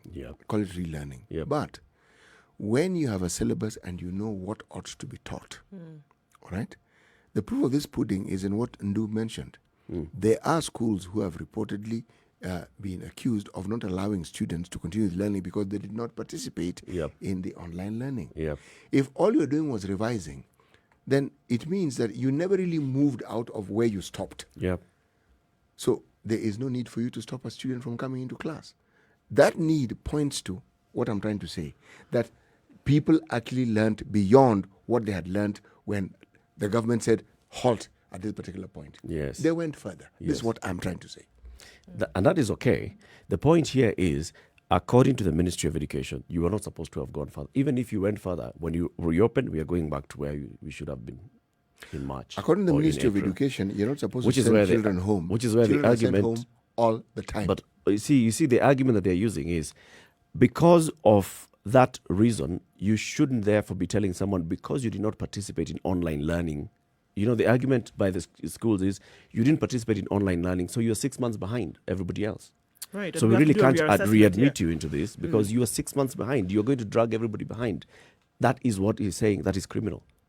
Because it was very clear from us. Our instruction was, halt it at this point. If you continue, you're continuing, just knowing that you shall come back to this beginning. Eric, it's a statement has also been attributed to the CS education that all students should be allowed back in school. All right? Now, I mentioned earlier on the program that one of the things that the government does, there is money that they allocate to schools, day schools, for the feeding of children. All right? That money has not been forthcoming. The fees that the children pay is what enables the schools to feed these children when there's been that delay. So now, we have a situation where there are students in school, there is no fees, and the government's contribution to that particular activity is also not forthcoming. I think you're conflating, CT. I'm not. You are. Because here we are talking about two issues. There's one, the government and saying do not send children back home. And there's the other one about the pupil, the student themselves. Eric, I'm talking about Is there justification for this school to deny this child entry on account of you did not participate in online learning? On account of school fees, that's a different argument altogether. No, it isn't. It is the government saying the same thing. The government saying you shouldn't continue with learning. The government saying you should go to school. The government saying you shouldn't send children away from school. That's what they're saying. But what do you do when you can't feed the children? This is the point I'm trying to make. And that's a different point. That's why I'm saying you're conflating. It isn't a different point. It isn't. So here's my point, and this is where I'm showing you the difference. Here's the point of my child. I am ready to pay school fees because the government has ordered reopening. My private school has said, this is how much you want to pay. I'm ready to pay. For some reason, I did not pay for my child to go through online learning in the last 6 months. This school, despite me being ready to pay, is telling me that my child cannot be admitted to the school because they did not participate in online learning. Okay? And the argument here is my child is now 6 months behind because the others who participated have moved ahead. That is one argument. The other one about school, the government and government meeting its obligations in funding the capitation, in funding in school operations during this time, is a different argument. You see, Eric, the government makes statements. The government issues edicts which are impractical. This is what I'm trying to explain to you.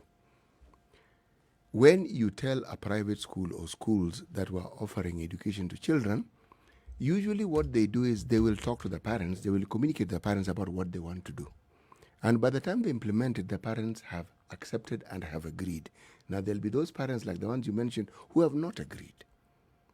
Now, what we're seeing here is instructions that were given by the ministry. I'm going back to the instructions. This is what I'm talking about. Yep. This is what you shouldn't do. The schools figured, no, we are not going to do that. You know, I brought in the matter of fees.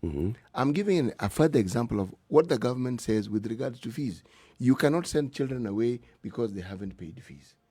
And yet, I'm arguing that that same fees is what the schools rely on to do certain things. Now, we have a situation where children are in school, no fees has been paid, the government capitation is not forthcoming. So, what are we to do? I had argued earlier that this is where now the parents, the community, and the teachers need to figure out how it is that these children are going to continue their learning. That was my full argument early on before we actually started this. But my point is this. The government sometimes makes statements and issues edicts that are impractical. That is the point I'm actually trying to make. They are not practical. Why? Simply because The impracticability of the online learning. Private schools will continue with online learning. You can issue as many edicts as you like. Why? Why should they continue with the online learning? Remember, Are they regulated by the Ministry of Education? Yes, they are. yes, Are they following a syllabus that is Yes, they issued are. by the Ministry of Education? are. Yes, they are. Yes, they Are are. they preparing the students for an examination that is governed by the Ministry of Yes, they Education? are. Yes, they are. So why should they not follow the instructions of the ministry Why that is should regulating them? Why should they not? What is to stop the schools from simply offering online classes and moving ahead? And when school reopen, the very thing that you mentioned about revision takes place. Where I agree with you, the issue of sending children away because they didn't attend online classes, that one is off. But then again, you cannot tell a school they cannot teach children what they want to teach when they're following the syllabus and then revise it again. You cannot. The problem here is that what schools are telling pupils essentially is that you cannot join with the rest if you hadn't done the online classes, which, if they're going to follow the government directive, is not fair for these other students. No, the word criminal. This is what they're the saying. word criminal was used, and that word I think is appropriate in the circumstances. Because At the time- you're penalizing a student for something that you should. Which was a choice. You're penalizing for something which was an option. Yes. If it was mandatory at the point when schools were being closed, this is something that would have also come out from the Ministry of Education as a means to mitigate this space where children then were not in school. If this was done at that time, then making these edicts at this point would make sense. But it was very clearly presented as an option. Come March, and schools decided, okay, well, we must do something in the meantime, and at the same time, maybe we can charge for it. But it was clear at that point that anybody who wants to have these online classes at this point, because it was not a directive for the ministry, is something that would be optional for you. And that's now something that you would agree between yourselves and others. But if it is a syllabus that is being followed on a national level, whether it is a private school or a government school, it is not going to be counted as part of the syllabus. So for schools to come later, 6 months down the line, and say, well, we were offering online classes, and if you didn't participate, then you would have to essentially reapply for admission in the school. Absolutely Is that unfair. what You- they're saying? Yes, that is what is being done in See, many any criminal. schools. And No, the that minister has said, the cabinet secretary as of yesterday said, we will come for you. It's criminal. That is what is being said is criminal. And And that not is right. different from now the practicality of going into a private school or any school and telling them, admit children without any money. Now, if you're a private school and you have not been receiving any money, you don't get any support, you're not even expecting this capitation from the government, and you're saying admit children, you need money to operate. Now, that is a different issue. And that's where now the private schools then would have a headache because they have to find a way of running the school, and they have to find a way of accommodating their stakeholders, the parents. So how do you strike that balance? And yet here we are in a government that has, promised to support the education sector, a government that has pledged to support the education sector in terms of even bailout packages for private schools. Those private schools have not been able to access any of this money. There's no clear route to how you, as a proprietor of a private school, can then find your way into this government money that would help you to run your institution. And the same government is then asking you at the same Admit time, students. Don't send anybody home. Whereas your bread and butter, the bane of your existence, is dependent on this school fees that is coming from these children, right? They at the same time don't have. So from where I'm sitting, if there's an edict that comes and says, don't send children away, then at the same time in the background, something should have been percolating where they say, well, you asked for this relief, here it Here's is. the relief. We're helping you, but please don't send children back. But you're thrown out into the cold. It's so difficult because there's so many sides to this. Parents are suffering, they can't send their children to school. So private schools, for example, who don't have this buffer that comes from the government are saying, well, what are we supposed to do? This is how we operate. And then at the same time, you're being asked, don't send children home. What exactly are you supposed to do? Which is why I said it's a combination of so many things. Because you're thrown into the deep end. If you sink, you sink. You swim, you swim. And then we all meet at the end and say, okay, well, congratulations, you tried, you're tired, but at least we somehow reached the finish line. Which is not the way you should be operating in some of these things. It's not. It's clear that a proper plan was not birthed, a proper plan was not followed, it was not executed in any way, shape, or form. Water, jump, survive. This is what is being done right now. And unfortunately, with a system that is so important, that is pertinent to the growth and socialization of children in this country, which you continue to harp about day after day after day, that they are the majority and they are the ones upon which the shoulders upon which the future of the country lies. Look at how you're dealing with it in the beginning. How is this supposed to work in the future? So we are winging it. Absolutely. Let's see what happens at Let's the end. open Let's schools. go. We will. You're looking at the gas tank of the vehicle and the needle is hitting empty, but you're saying, you know what? Let's go to Let's just Nakuru. see. Let's go. There could be a petrol station Actually, it somewhere on the isn't way. even hitting empty. The light is There's a on. light. Light. And it's not flickering. It's constantly, it's on. there. And then if you look, The look light at is it, it on. just it seems to be getting brighter. And you say, Nakuru, we're going. I don't have a cent in my pocket, but okay. Along the way, we'll see. find something. We'll figure it out. We'll get there. As we proceed. This is Kenya's biggest conversation, the situation. We'd like you to participate in this because we want you to tell us, have your children gone back to school? What is the situation on the ground after day one of reopening of schools? What is happening from what you hear from your children, from what you see, from what you saw from visiting the schools, or even from your neighbors, your relatives? What have you heard? What's the situation on the ground? The schools reopened yesterday. 24 minutes after 7. This is Kenya's biggest conversation, the Situation Room, broadcasting on Spice FM, on KTN, home and online. Time for us to take a break. We want to take a look at the weather and traffic. We'll be back shortly. This is the Situation Room, the only way to start your day. Spice up your life.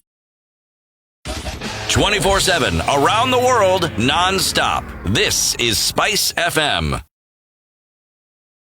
In the face of COVID-19, life has been adversely affected, with nearly all schools in Kenya lacking basic hand-washing facilities, affecting more than 19 million children. Together with Davis and Shatliff and True Black, we, the Standard Group, have partnered to collectively unite other corporates and individuals to join the initiative towards setting up basic sanitation facilities around the country. For more information, send an SMS to the short code 40616 or email standwithkenya@standardmedia.co.ke. Time to come together for tomorrow. It's our future. A partnership by Davis and Shatliff and True Black and the Standard Group.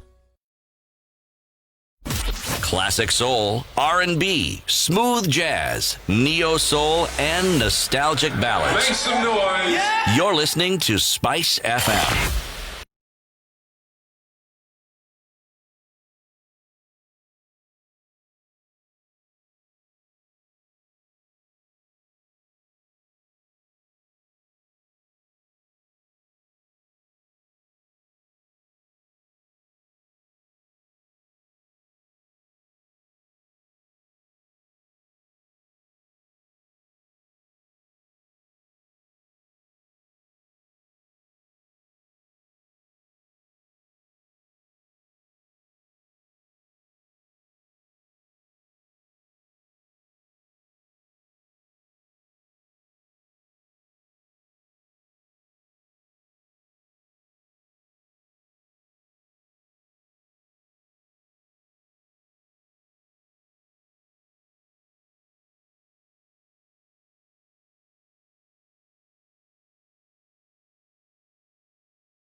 Hii mzee alikuwa anapendanga nyama. Hakuna kitu alikuwa anakuja katikati yake na nyama.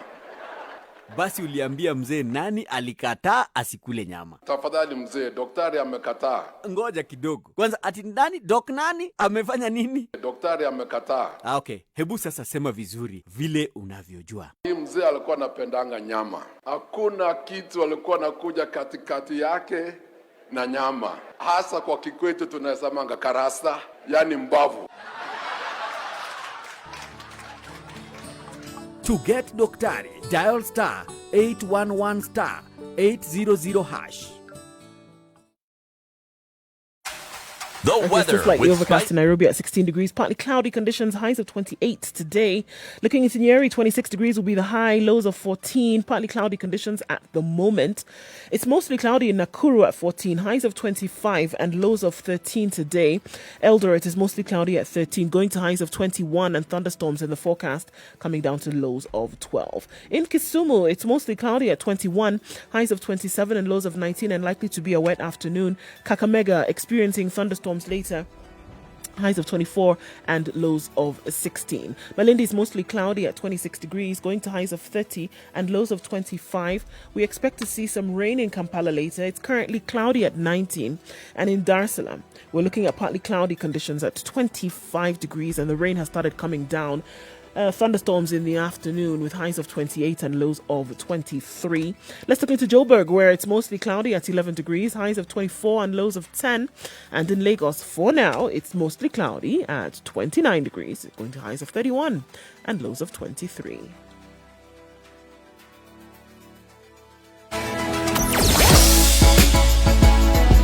Sugar and spice and everything nice. Spice FM. Spice Up Your Life. Traffic. Okay, so we still have the problems around Githurai, and this is affecting then traffic heading towards the superhighway, or on the superhighway rather. Okay, and it's taking some time. Their inbound at Githurai is bumper to bumper. That's not moving at all because of this stalled lorry that has still not been removed. Okay, coming on to Mombasa Road, it's still a bumper to bumper situation. It's very, very slow this morning, guys, and it's not moving the way you would like it to. We're going to look at this in a while, but for now, if you're there, you need to have some patience. And if you're headed in that direction, that's what's up ahead. Uhuru Highway all the way to Westlands, that's also bumper to bumper. Coming into the CBD from Valley Road, as you've either connected from Awings Kodek or connected from Gong Road, that also is moving very slowly. So it's a slow morning. Let's hope it'll pick up in a short while. Let us know where you might be stuck. Spice FMKE is how you can reach us on Twitter, or text us on 40127. We want to keep things moving this Tuesday morning.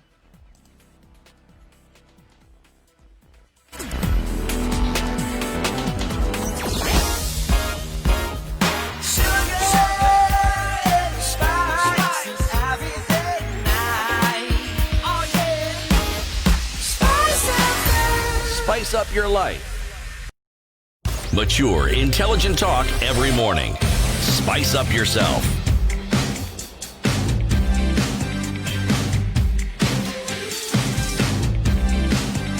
Mornings done right. 94.4 Spice FM, Nairobi. Broadcasting on Spice FM, on KTN Home and online. In the room this and every morning is CT Muga, Nduh Okoh, and Eric Latiff. We are asking you, did you send your children back to school? What was their first day experience? And I'm seeing very many comments coming in, even on social media. Brina Mwaru says, it was a great day, though with huge expenditure. Let them learn.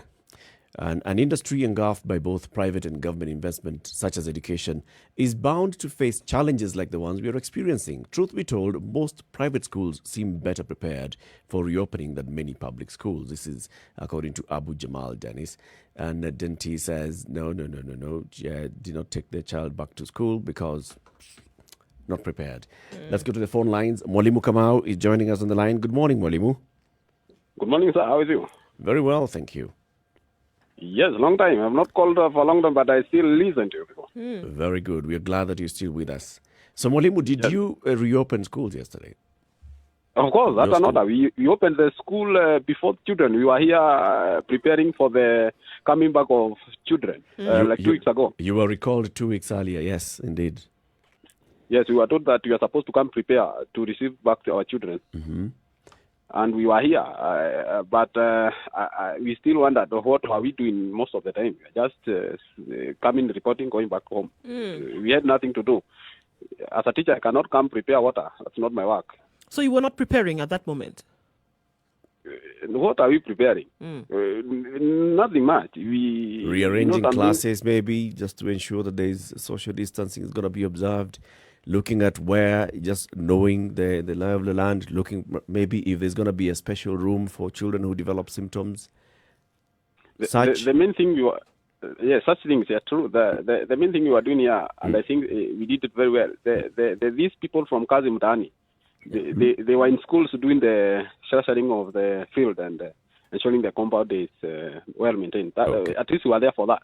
Okay. And also arranging the classes, that was the work of them. They came and did that work. In my school, I think we were lucky. You cannot come in class to arrange. Yes, sir. You're a teacher, I mean. So, yes, I'm a teacher. Experience yesterday as the pupils resumed learning, how was it? Yes, it was confusing at the morning. You know, I was the first teacher to arrive in school as a teacher on duty. And, you know, by arriving at the gate, the children were at the gate. The children come to school very early. So they didn't know what they're supposed to, or even myself, I had no clear instruction on what they're supposed to do. But, of course, the first thing is that the children were supposed to have masks on them. Some came with them, some others do not have. So those who don't have, you are forced to tell them, go back home and come with a mask. You cannot just allow them back to school without a mask, even if you are told not to send them. Mine is a day school, so they just run home, come with them. Okay. And so what are things looking like this morning? I mean, it's 7:30 now. Students are coming to school and you're going to be prepared to teach, right? Yes. How is it going to be this morning, day 2? Day 2 they are here, but according to the survey that I've gone around the classes, the children, at least not like yesterday.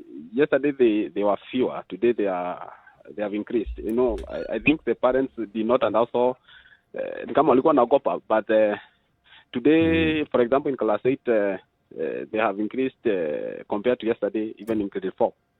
Yeah, they are coming slowly. There are some parents who just want to see how will it happen. Okay. And at least today we have a good number. Okay. Thank you very much. In my school, for example, we are supposed to, you are supposed to have these thermogans to take the temperatures of children at the gate. Yep. In my school here, we don't have such things. According to the head teacher, they say the money is not yet there in the account, so they don't have money to purchase them.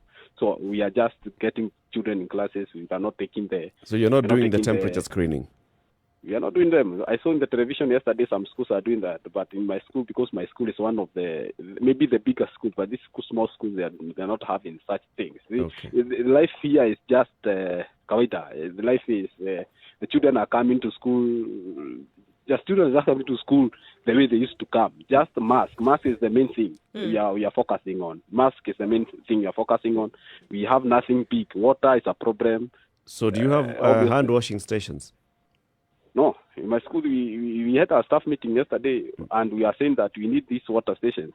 We don't have them as we speak right now. Okay. So our children here, we are. It's just the way. There's nothing protection here taking place here. Nothing. Okay. Just allow me to ask you this question, Mwalimu, because, I mean, you've been in school as the teachers, including your head, for 2 weeks prior to this. Among the basics that you're supposed to have ensured that are in place is hand washing stations. So what conversations were you having in those 2 weeks in terms of, so we are going to reopen schools and children are required to wash their hands regularly? What conversation are you having?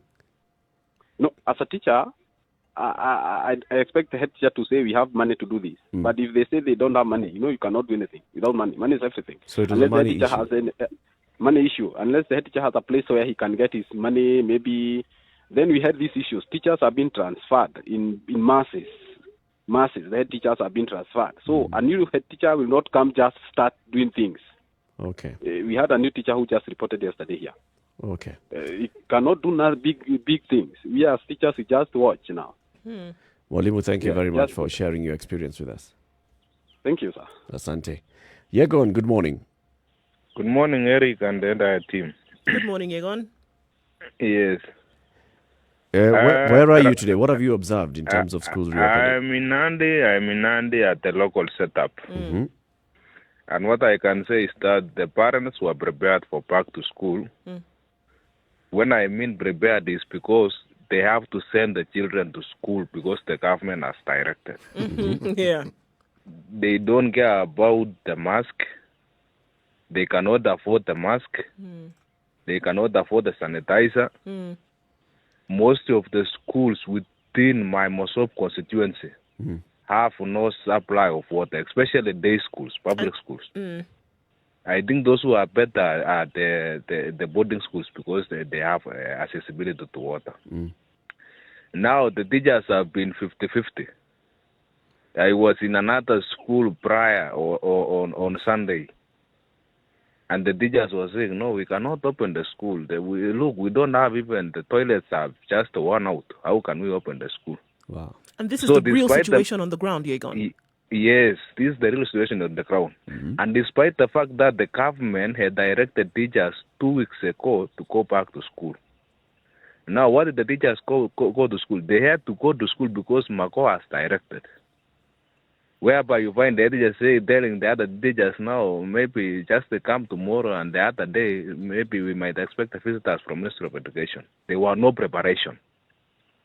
Even the legislators, because most of the public schools depend on CDF. Since the breakout of Corona, no schools have been renovated. The government have not even emphasized on supply of water. I think most of the visit which B.S. Pelio Kipsang did was just to go into high schools. But the high schools are better because majority of the high schools are boarding schools. So you expect to have water.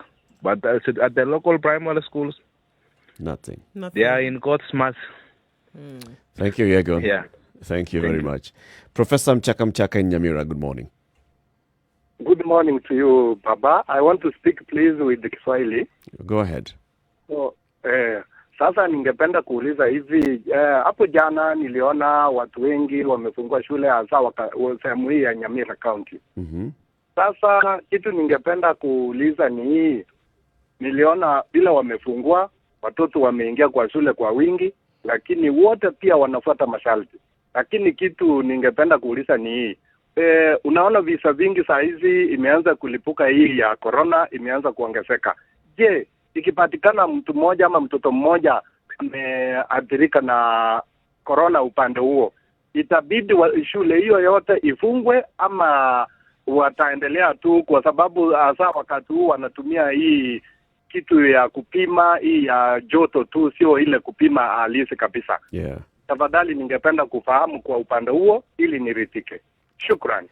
Thank you very much. And that's a very valid question he's asking. I mean, if we get one case of a pupil turning positive with COVID-19 in a school, do you then close that entire school?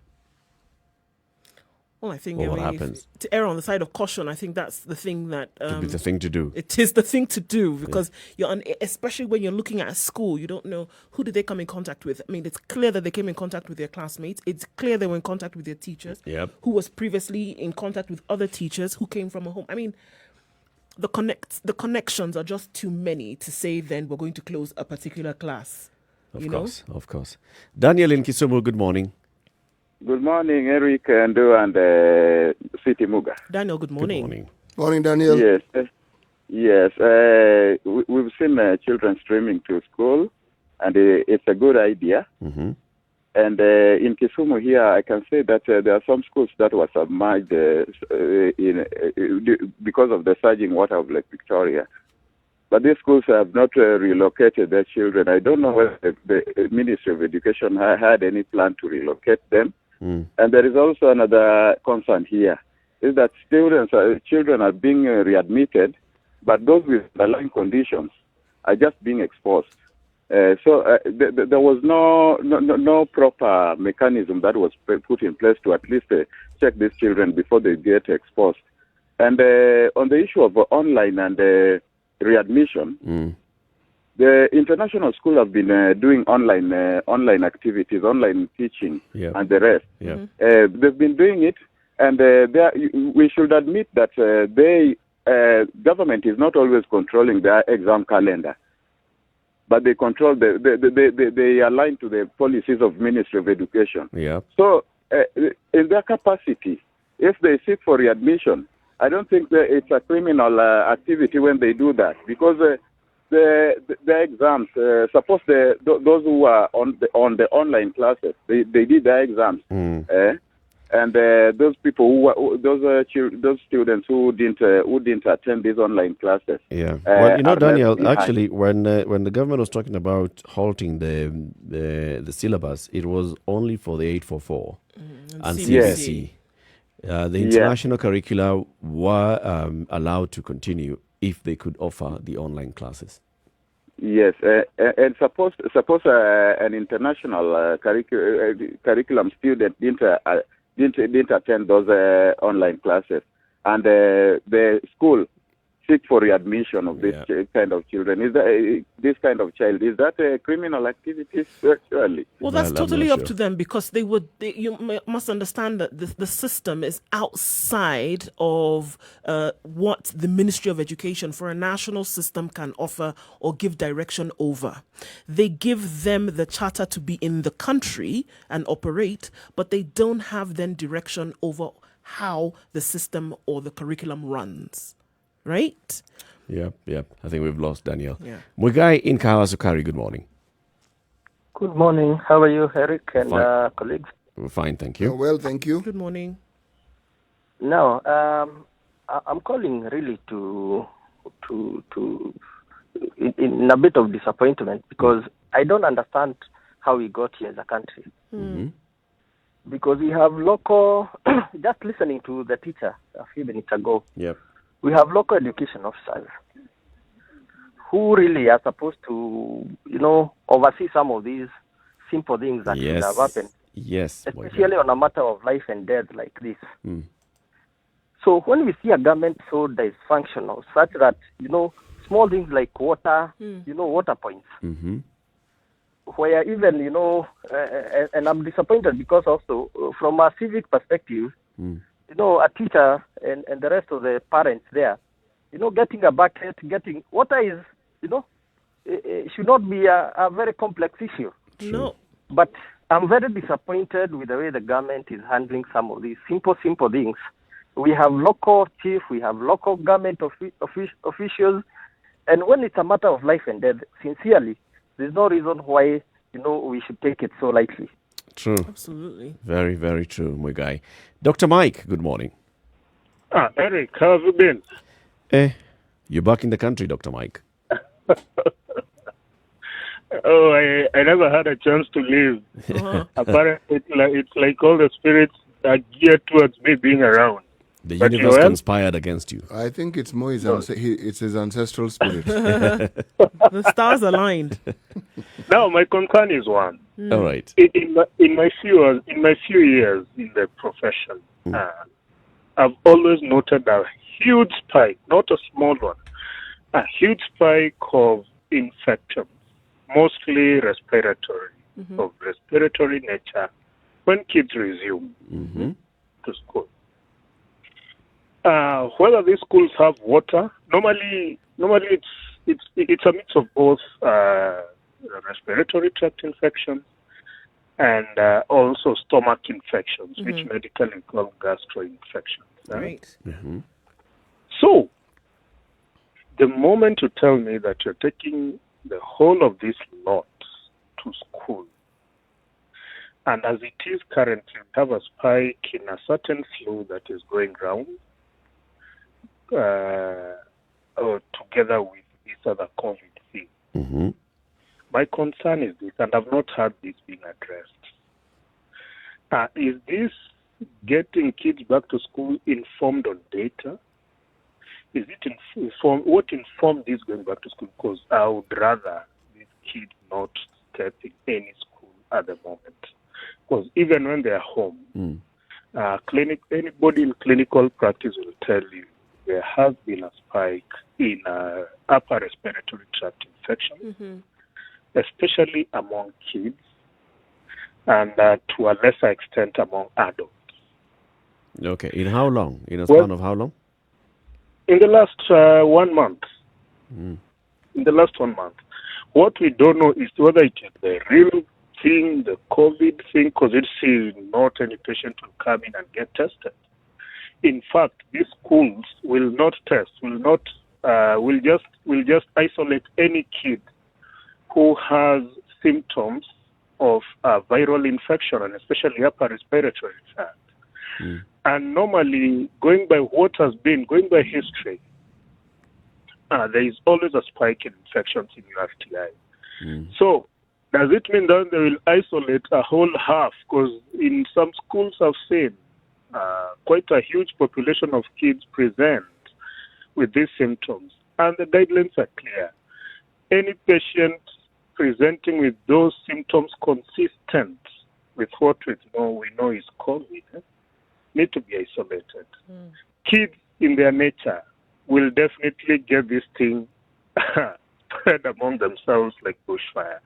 Is it that these schools have enough isolation facilities? Do they even have enough capacity to manage any situation that might arise? And I'm foreseeing a problem. These are my own personal views, and they don't come from the ministry where I work. Thank you very much, Dr. Mike. Asante sana for your views and your concerns as well. I mean, and he's raising some valid concerns. You see a spike whenever schools reopen, come back home, and there's this flu that they've picked and they've brought it home, and everybody goes with it. And then there's also the other issue that, was it Muigai or Daniel who raised? There are some of these children are already have underlying conditions. Yeah. So if you don't even have a database of that, or knowing that in this school such students would have underlying conditions and therefore they are more highly exposed to this virus, if you don't have that and you don't have that preparation in place, what are you saying? How are you going to operate? And even just going by what Mwalimu told us, 2 weeks, teachers are in school. They just didn't know what they were supposed to do. They were just in school waiting. Doing nothing. The Vijanas with the Kazim Taani came. They cut the grass. They did what they were supposed to do, carried desk from one room to another. Teachers were just chilling and waiting for instructions. There's a new head teacher. He's coming in to learn how things will operate here. There's no money, so they don't have a way of getting the hand washing stations. But just like Muigai said, there is a local education official. There's a director of education, either a county director of education, a sub-county director of education, who should be the one in charge of going to each of those schools and saying, so we are opening on Monday. Show me where are kids going to be washing their hands. Show me where is an isolation room. Show me if all those things are not in place. Whom we were told that this was going to happen. Even as late as yesterday, it came out from the ministry that we would have these local education officials going round to schools to make sure that things are in place and then doing a spot check thereafter to make sure that things are going up. Lip service. No. Look, let's just say it's just saying it so that you can appease the minds of those who are listening in or who are supposed stakeholders to this entire conversation. You're closing the stable door once the horse has bolted. It's already gone. So what are you going to do? What are you going to come and check? I thought this inspection was supposed to take place before the schools open. This is the thing. It would make sense. Yeah. Now you're coming to do it now when schools are already open. So, all right, the children are already here. Then you're coming to check and then you establish that there's no water. They are already here.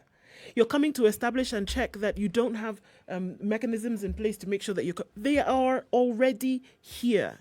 How do you prepare somebody is coming to visit you, right? And then you begin to cook or you prepare the meal when they're already there seated at the table? How does it work?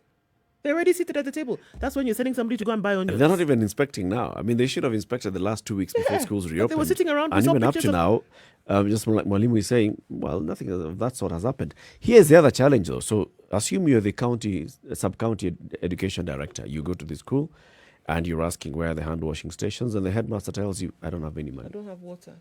I don't have money to buy water. I don't have money to buy water. I don't have money to install sinks and hand washing places, or even just buy buckets and drums. What do you tell that headmaster? You know very well that you also don't have money to give them. And you know that if you were to So go let's back, even assume that if you were even to go put back and down report- in your report and say, all right, I went to the school A, B, C, D, and they did not have hand washing stations, and their challenge is financial. You've pushed the report upwards. It has gone all the way to the Ministry of Education. You've done your job. It isn't as though the ministry doesn't know or the representatives don't know. Yep. No. They know schools that have water point. They know. They know everything about our schools are known. It's not that they're not known. Public schools, they're known. Even the capacities, they are known. So it isn't as though the ministry suddenly needed to get this information, which in reality they actually already have. Yep.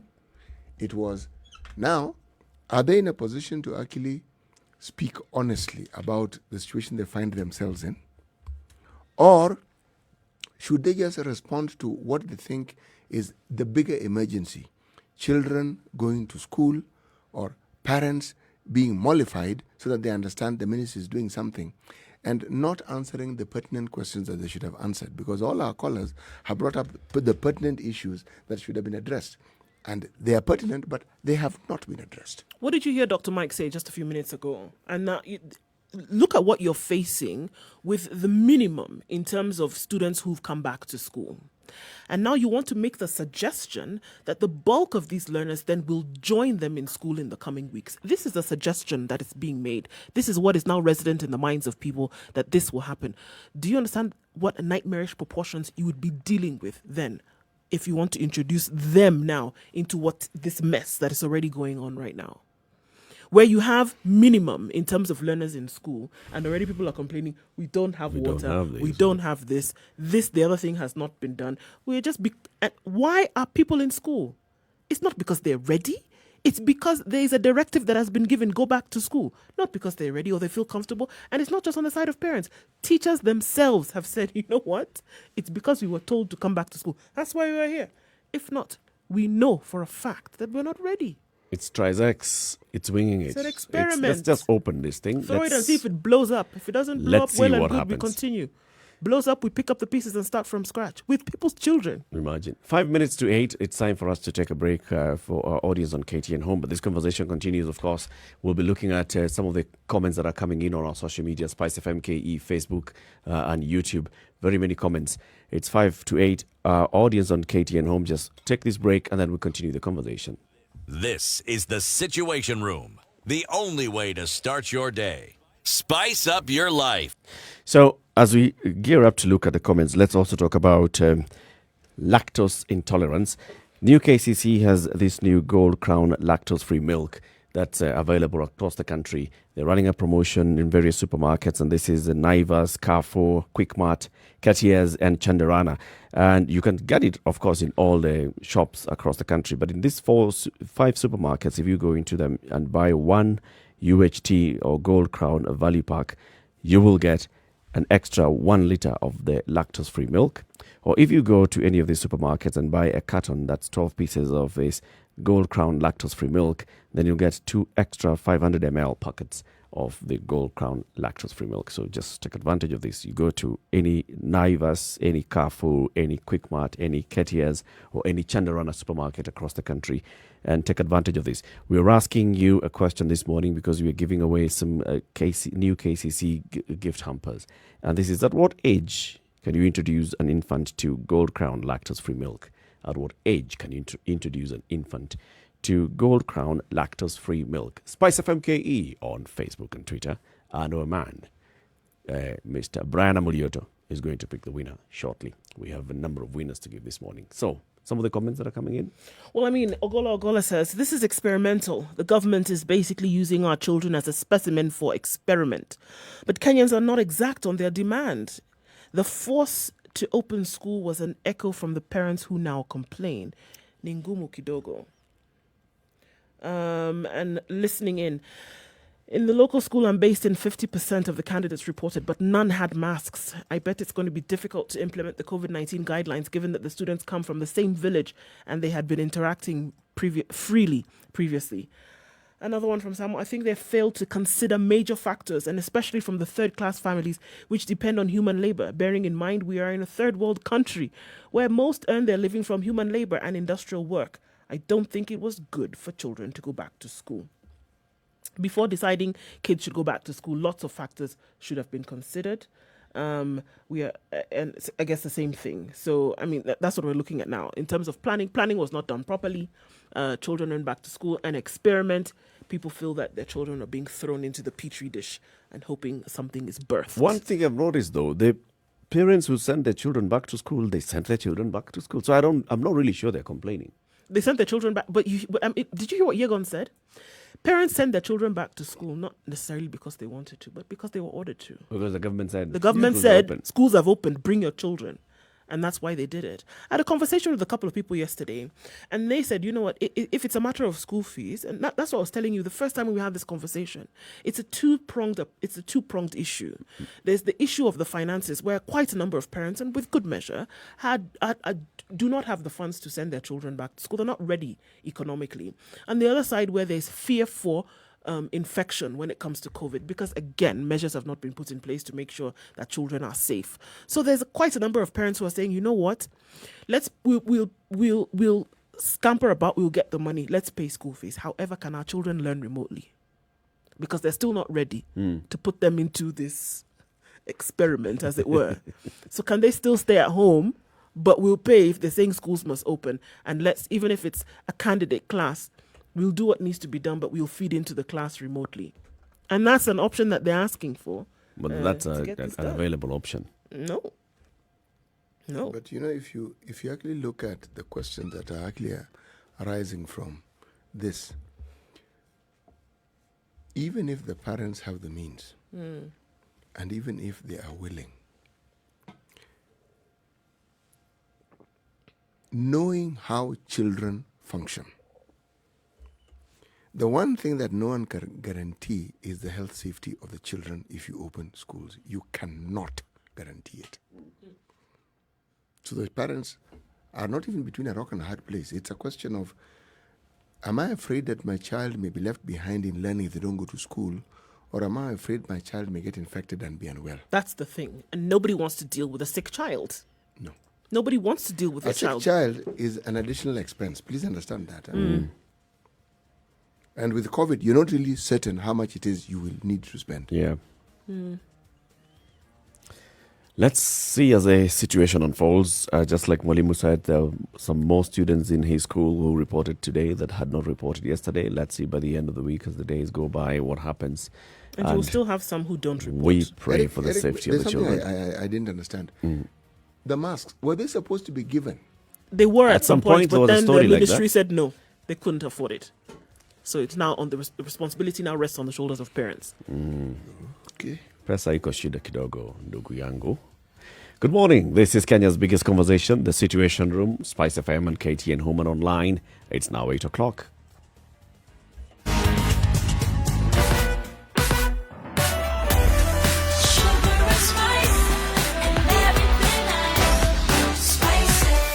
Spice up your life. 102.5 Spice FM, Kisumu. All right, still heightened levels of traffic on Mombasa Road this morning. Trying to get into the CBD, it's very, very slow. No police around and traffic is very bad at the Gateway Mall on Mombasa Road. And this is in and outbound on Mombasa Road this morning. So, guys, yes, I do agree now. It is a spectator sport, at least. And this one, for some reason, is not moving. It's not moving at all. We know that the construction is on, but this one doesn't make sense, guys. It's Tuesday morning. We're trying to keep it moving, but it seems like it's not happening. Getting into the CBD from Thika Road, the Thika Superhighway, you get to Ngara and then you get stuck for some time. If you didn't take Forest Road, then here, you're going to be here for a while trying to get into the CBD. Uhuru Highway, then between Nyayo Stadium roundabouts and then heading into the CBD and then through to Westlands. That's also moving quite slowly. You're going to be on Uhuru Highway for some time. Still in the middle of traffic hour, trying to see how this can keep moving. For now, it doesn't seem to. Kiambu Road is also a mess still right now. It's expected at this hour. We'll see how it opens up in a short while. No accidents or incidents as yet to report. You bump into something, let us know. Spice of MKE on Twitter. Text us on 40127.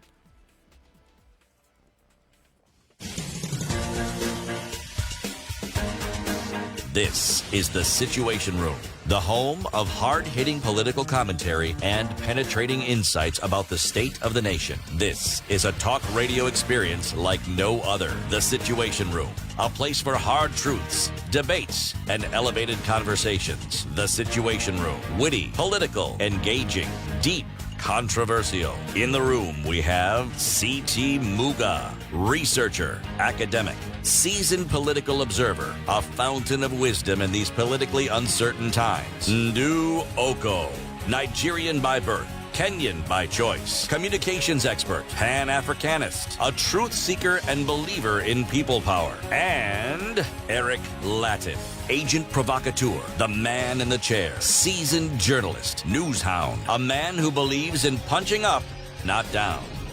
This is The Situation Room, the only way to start your day. 2.5 minutes after 8, the conversation continues. This is The Situation Room on Spice FM, on KTN Home, and online, www.spicefm.co.ke, and Spice FM KE on YouTube, on Facebook, on Twitter.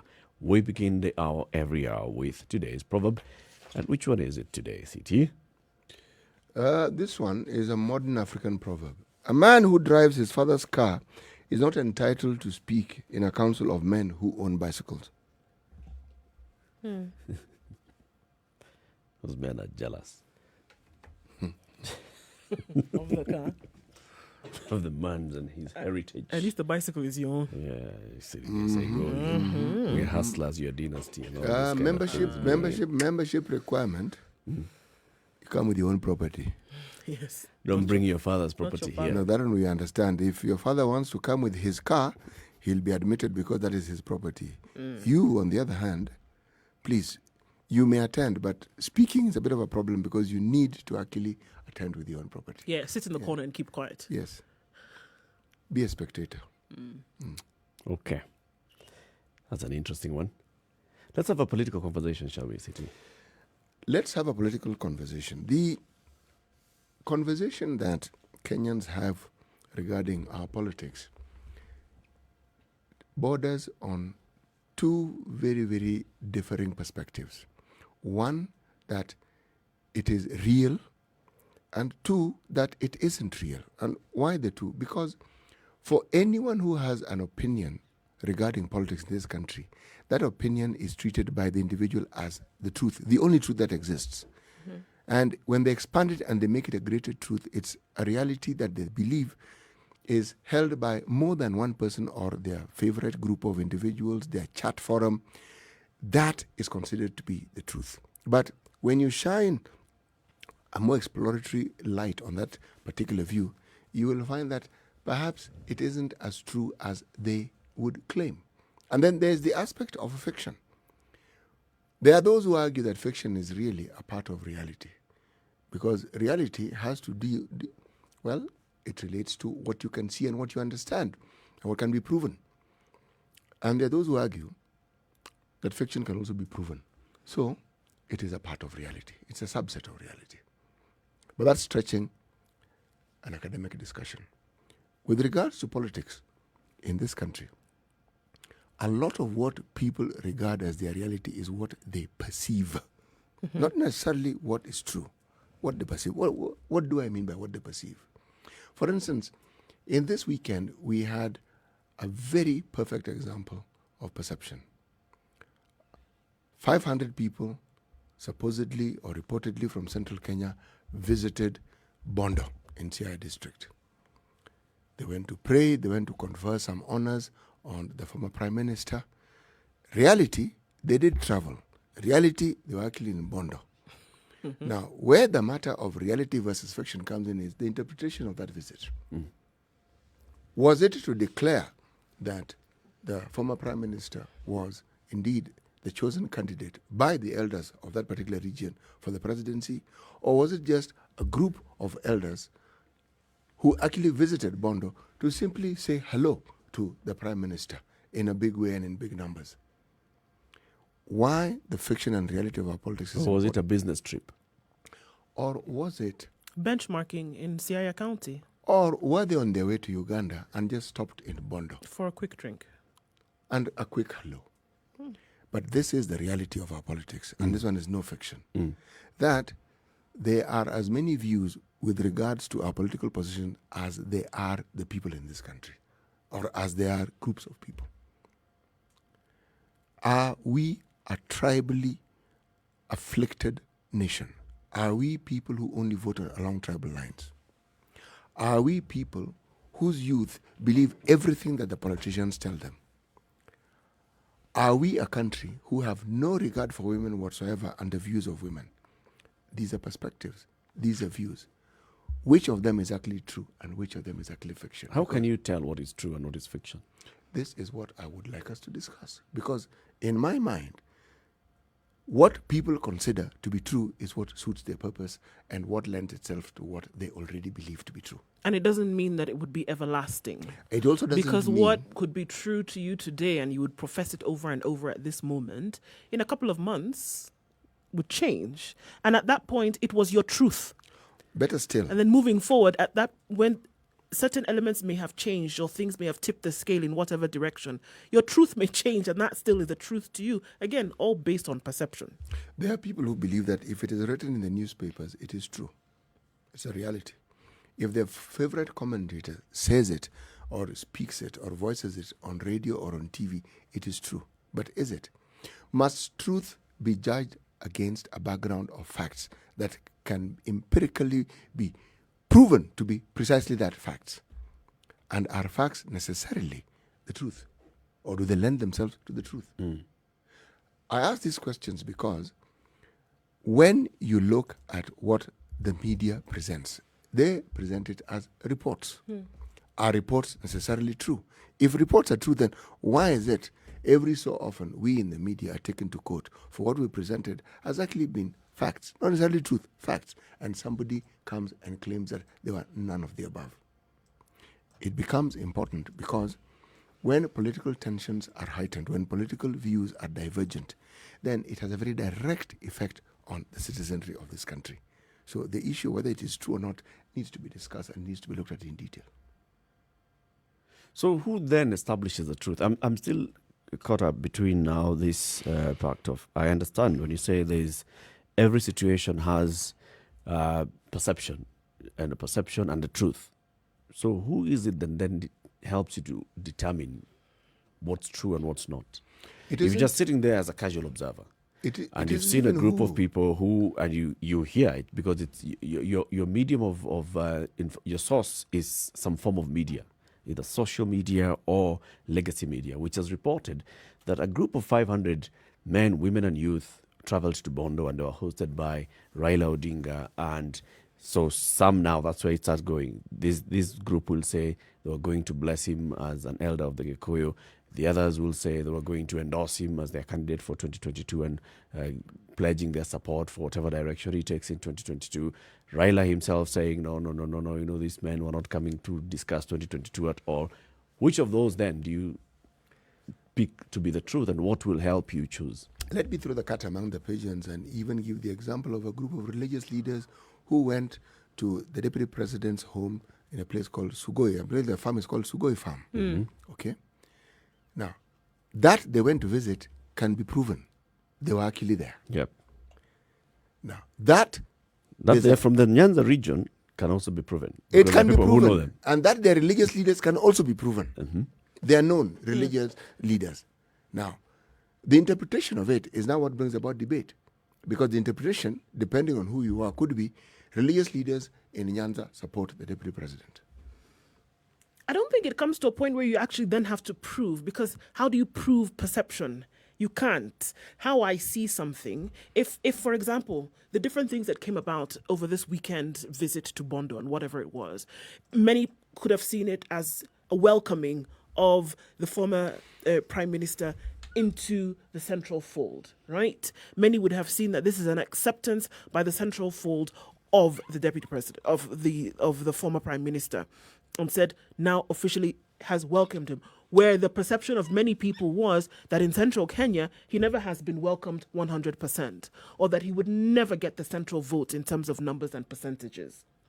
Right? That he would never have an overwhelming support coming from Central. So this visit would signify that he has officially been welcomed and that Central had his back. Right? Many would perceive that. Who would then be able to prove that that was wrong? Nobody can prove that. That is how I perceive it. And that is what I have seen. And it would take a cold day in hell for you to be able to convince me otherwise. Because up until now, I have seen that he has never really been welcomed. There's always been this rhetoric around, has he been welcomed in Central? Would there be any kind of pushback if he came into Central? Nobody. People have said it over and over again. You would not be able to prove otherwise to me as I have perceived it. I guess the question is, what then it should inform your perception? Because this whole perception that you've said, all right, so people have gone to Bondo, and then you've heard that this was an endorsement of Raila in central Kenya.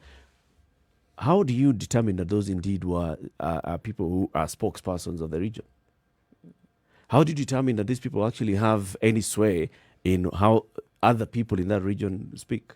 How do you determine whether these people can even speak on behalf of anybody else, even their own family members? That's where now your own checks and balances would come in, because you shouldn't just see, because these people, they look old, they are grey, they are wearing this traditional regalia, they have spoken in Kikuyu, therefore they are Kikuyu elders. Who said? But more importantly, there is also in that debate or in that discussion this little matter of the optics. Many people will just see this group of people from central Kenya, led by people who are known leaders in central Kenya. One leader, say Peter Kenneth, That's all you needed to went see. to Bondo. And they'll ask the question, has such a thing ever happened? And the answer will be no. Finish. That's all they need to inform that's all they need to inform any kind of thought. You say, okay, such a thing has never happened. There are people who would not ordinarily, just hop and skip and they're in Bondo. It wouldn't normally happen. And so it would be seen as a landmark, quote unquote, event. Then you say in your mind, okay, endorsement. That's it. That's what has happened. So then I guess my question then would be, how do those optics benefit those elders, the leader of ODM? How do they benefit you? That's why I brought in the optics that are brought in by religious leaders visiting the deputy president. So, what was it? A visit? An endorsement? A blessing? A blessing? What was it? A meeting? Yes. A planning for a visit? What was it? You see, the optics, as you asked, let me try and answer the question that you've asked. The optics become relevant when you consider the history of the communities that are represented here. The Luos and the Kikuyus, who for the longest time, politically speaking, have been considered to be adversarial. With a little hiatus when President Kibaki became president. Okay? But so long as there has been the perception that these two communities do not see eye to eye politically, anything that seems to lend itself to that, those differences are being mended, would then create a totally different discussion. And what would take center stage for anyone who looks at it politically would be that if such a large group can actually visit the home of this gentleman, then it means that indeed there seems to be some attempt at seriousness in mending these differences. And from that point onwards, anything can be extrapolated, anything. Interpretations can be as wild and as varied as there are individuals who are willing to give an opinion. And then, in my opinion, the real discussion actually begins. So, what is real and what is fiction? And even more importantly, does it matter? I guess the bottom line for me is that, does it matter? Of what value is it to these individuals? Of what value is it to the third party who's the casual observer? So if you see yesterday the deputy president hosting these religious leaders from Nyanza, yes, right? Interpretation could be, you see, Ruto is getting a foothold in Raila's stronghold. Or that Ruto is actually a child of God. And those prayers that he's been putting forth, there are those now in the spiritual realm who have endorsed him, and for Kenyans to actually believe that he actually summons the powers of heaven into his leadership. Yes, So there's that. Yeah. And you're saying religious leaders from across the country, doesn't matter. It doesn't matter whether where. they Exactly. are in So long as it's a Nyanza, where is religious Israel a lead- stronghold. It doesn't matter whether they're in Central, which is the president's backyard. It doesn't matter where. Churches and religious leaders have space for the deputy president. Okay? Now, is it only churches? Is it only religious leaders? Was this just being engineered for a third-party audience, or was it was the hosting of this meeting intended to benefit Ruto and his immediate audience, which is these church leaders? Or was it for the general audience, the general public, the masses? Eric, if you had to split hairs on this one, you could even argue that the religious leaders who are mentioned came from a specific part of Luo Nyanza. And they tell you, Migori. Okay? Now, if you really want to split hairs. Yeah. But you ask the question, who is it intended for? The Mwananchi seeing this, what will they see and what will they read into it? I think it's very rare for, something like this, for them not to play to the audience. And I think that the audience is a vital stakeholder in all of this, because the message that is given, especially when it's given visually so, is cemented in the minds of the audience. And so now there are some people who will see that and run with it and say, this is it and that's what we're going to. I think we can't ignore the fact that they often play to the gallery and often institute things like this so that people will see and then make decisions based on what they have seen. We can't remove that. We can't remove that from contention. It happens, it's done, it's orchestrated so that the audience will see, so that the general populace will see. The larger percentage of Kenyans will see that this is actually what they could have heard, but they see. So a visual image cemented in your mind becomes something that you then perceive as truth, especially when it comes out in the media, that you see it. And you can't say that it happens just along the way. It's definitely orchestrated for you to see. The only time when those perceptions perhaps are confounded is when something that cannot be seen in any other light other than a reality is presented. For instance, President Kibaki became president on his third attempt.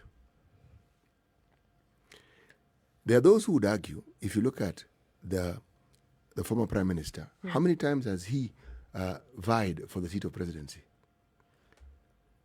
97, 2017, 4 times. 2013, 2017. 4 times. And in each of those cases, if we simply leave the debate about did he win, did he not win aside, he did not make it on those 4 occasions. All right? So, there are those who would argue, surely, it is not possible to make it on your 5th attempt. But history, unfortunately, in politics, would denounce that particular perspective. Because there are people who tried on many, many occasions and made it when nobody anticipated or thought that they could make it. Now, the fact is, you cannot tell when somebody can actually make it to be president. One, because you do not know what circumstances may conspire to make it possible for that to happen. We can sit here and talk about it, but we cannot actually say, neither can we know. However, what we can know and what we can tell about politics, and this is from the history of politics, even in this country, is that the most unusual things happen in politics. And the most unusual alliances also happen in politics. Did anybody foresee a situation in Kanu where sitting ministers, sitting members of parliament, people who had supported Kanu all their lives would move away and form NARC? Had anybody foreseen it? If you were to go back 4 months prior to that, could you have foreseen it? And I would argue that there are those who claim they could have, but there's no evidence to support that they could have. That changed.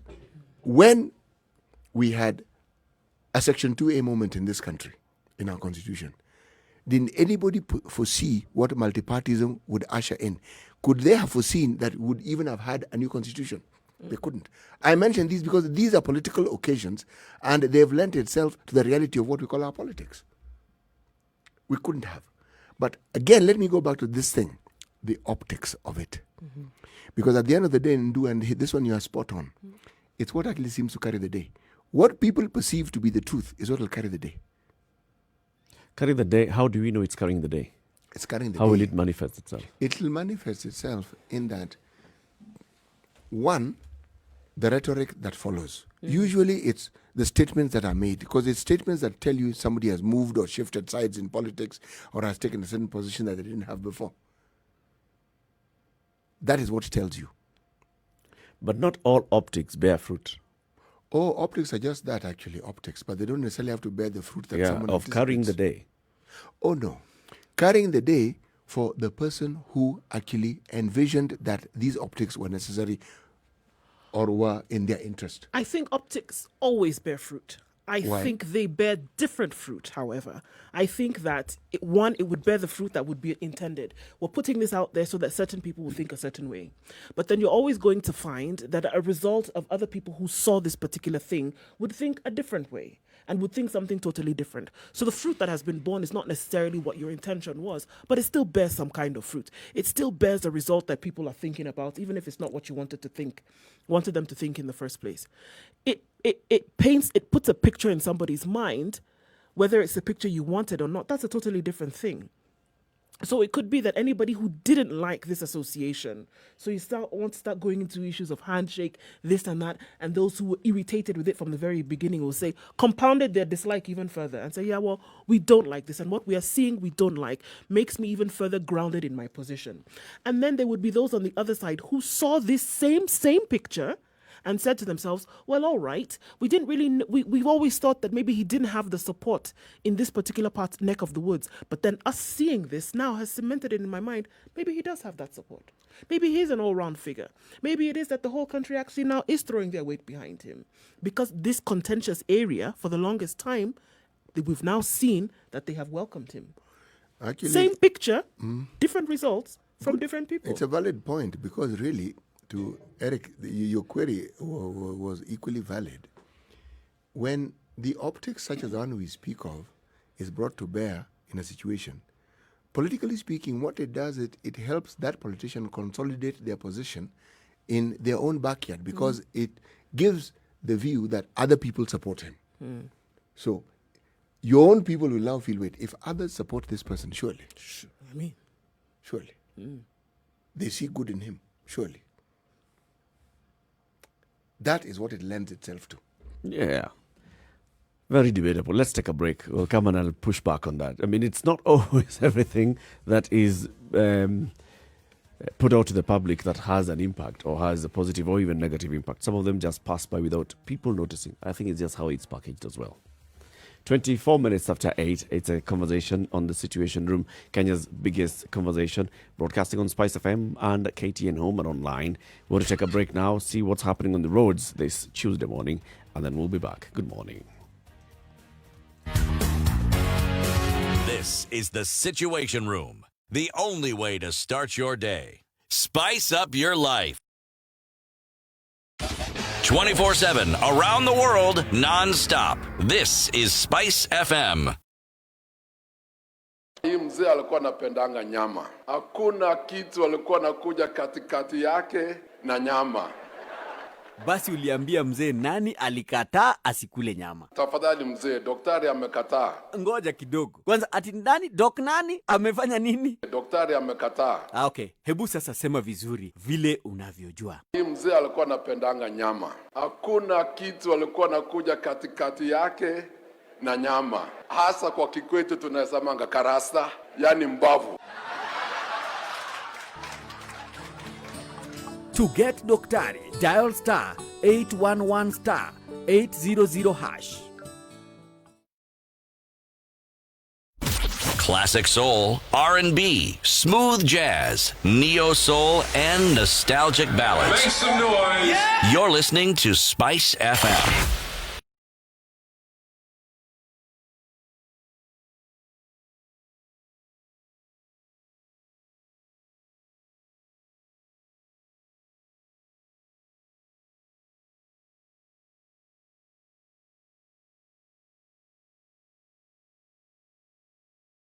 Hii mzee alikuwa anapendanga nyama. Hakuna kitu alikuwa anakuja katikati yake na nyama.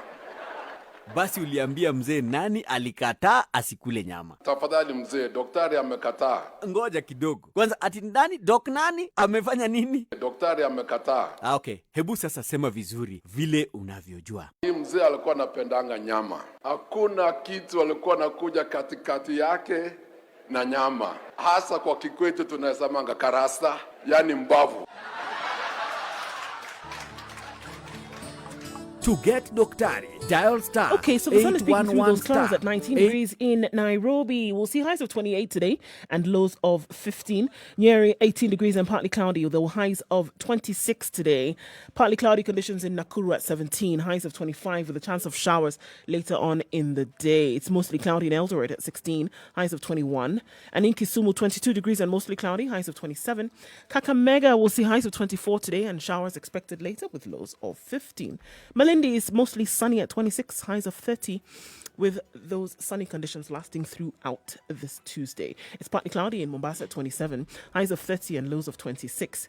Mostly cloudy in Kampala at 19 and highs of 24 with a chance of showers later. Dar es Salaam, light rain showers continue at 26. Will give way to thunderstorms later, highs of 28 and lows of 23. And in Johannesburg, it's mostly cloudy at 12, highs of 24 and lows of 11. And for now, in Lagos, it's partly cloudy at 29. We'll see highs of 30 and lows of 23.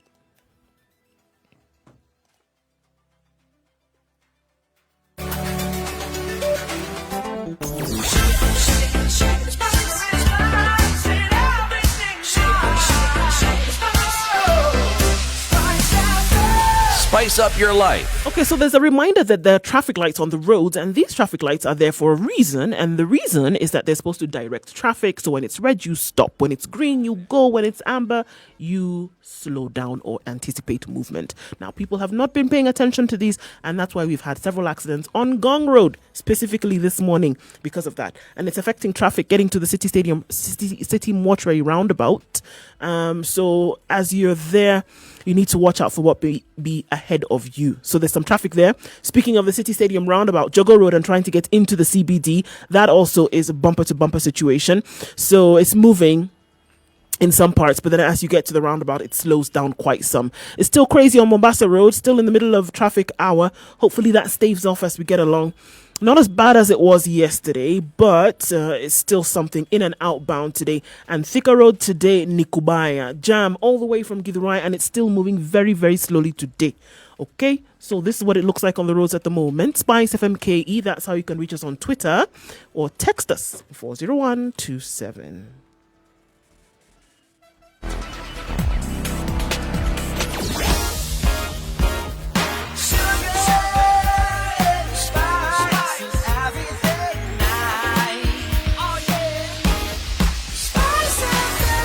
Spice up your life. Mature, intelligent talk every morning. Spice up yourself.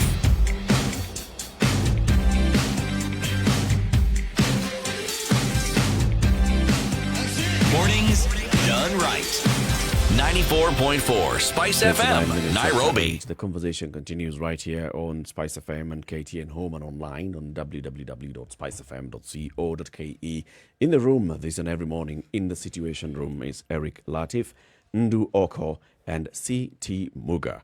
In this hour, we are discussing politics, and it's about perception versus reality, versus the intended optics, versus the intended outcomes, versus the This is a real big outcomes. fight, many verses. Yes, it's all very many things.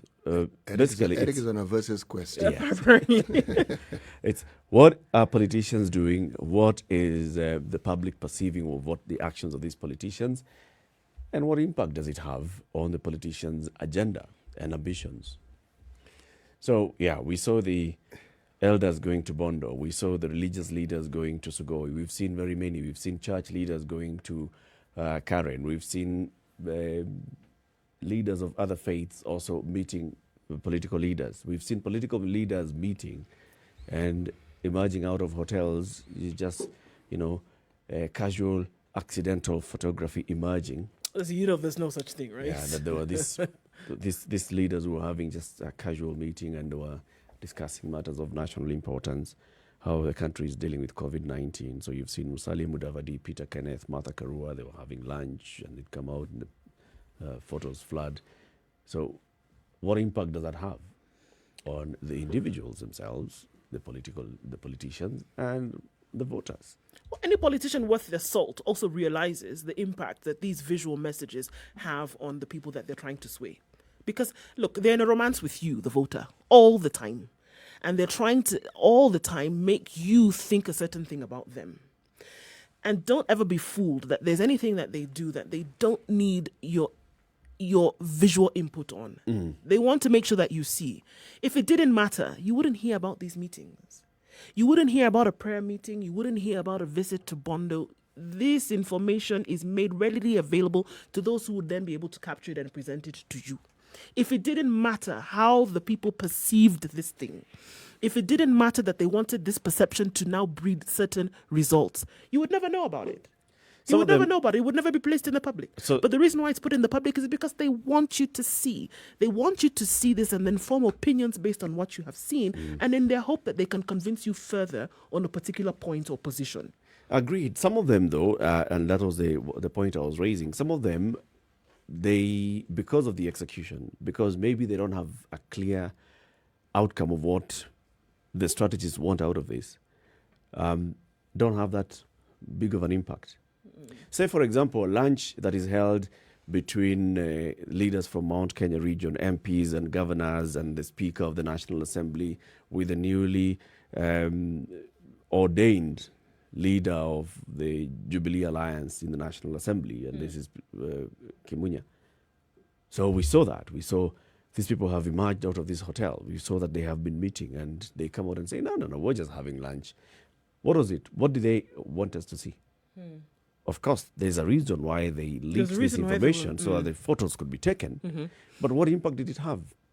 Or maybe that's the thing, to start asking questions about what it could be. Because what did they do? They came out and they said, oh, just a lunch. It's just a lunch. You would assume that many people would just swallow that and go, but what happened? People, no, it couldn't have just been just a lunch. Yep. There are questions in people's minds. Yep. Are there alliances that are forming? Is there a new position that's being taken by the individuals who were at this lunch? And maybe that's what they want them to do. Okay. So you there sit there and stew in whatever it is your perception is. Ask yourself that question while we continue to plan. We have the cards to our chest, and that's where we are holding them.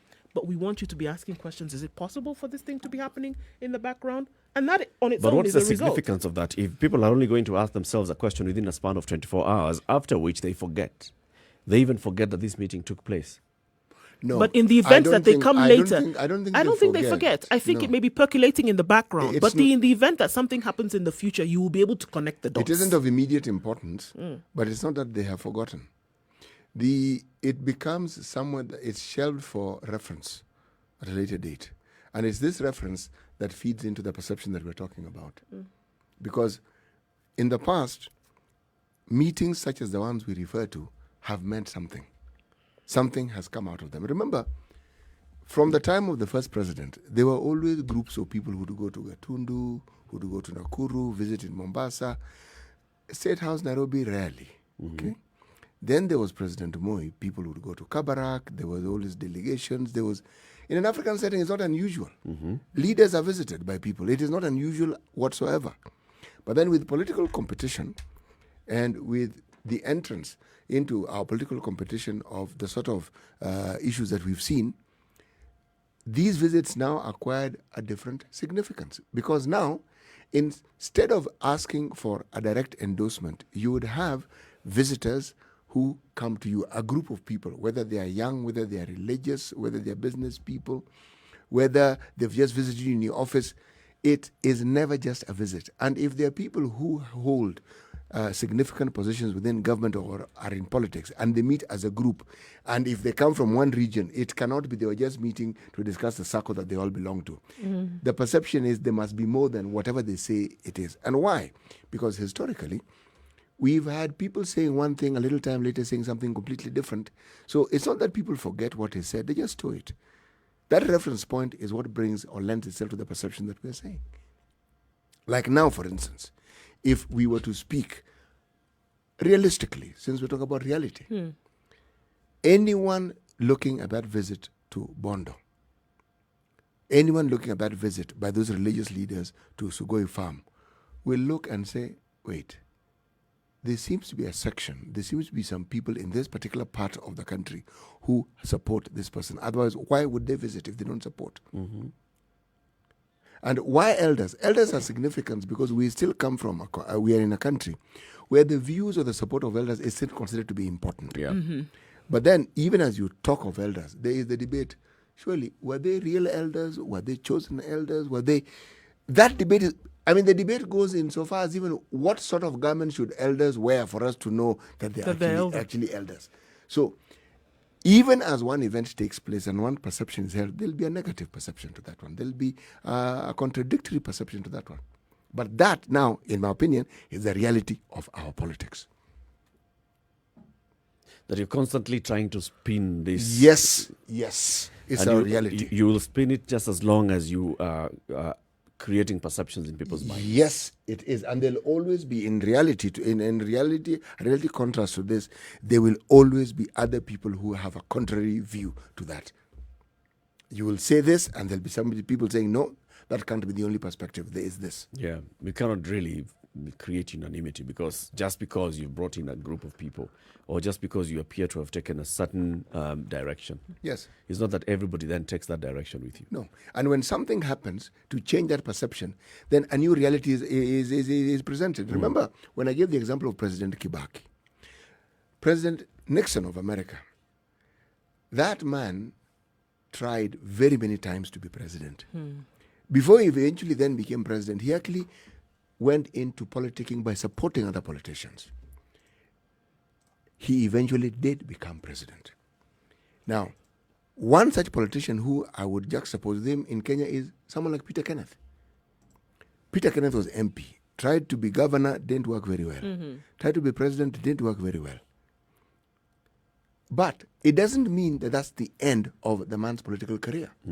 That's what I'm trying to say. Now, that's the reality. It isn't the end. And why? We have examples of people whose political careers people thought, this one can't possibly make it. And then that thing which you thought wouldn't happen is what actually happens. And this was all based on what they saw and then perceived as a result of that. Yes. Things that they saw that would make you think this individual's career was dead.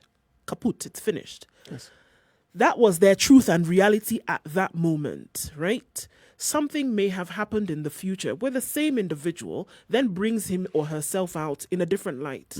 And that perception instantly changes because of what you have seen that has made a change. Look at the issues that arose after 2007 and the understanding of what would happen if President Uhuru and his deputy at that particular time were just contenders.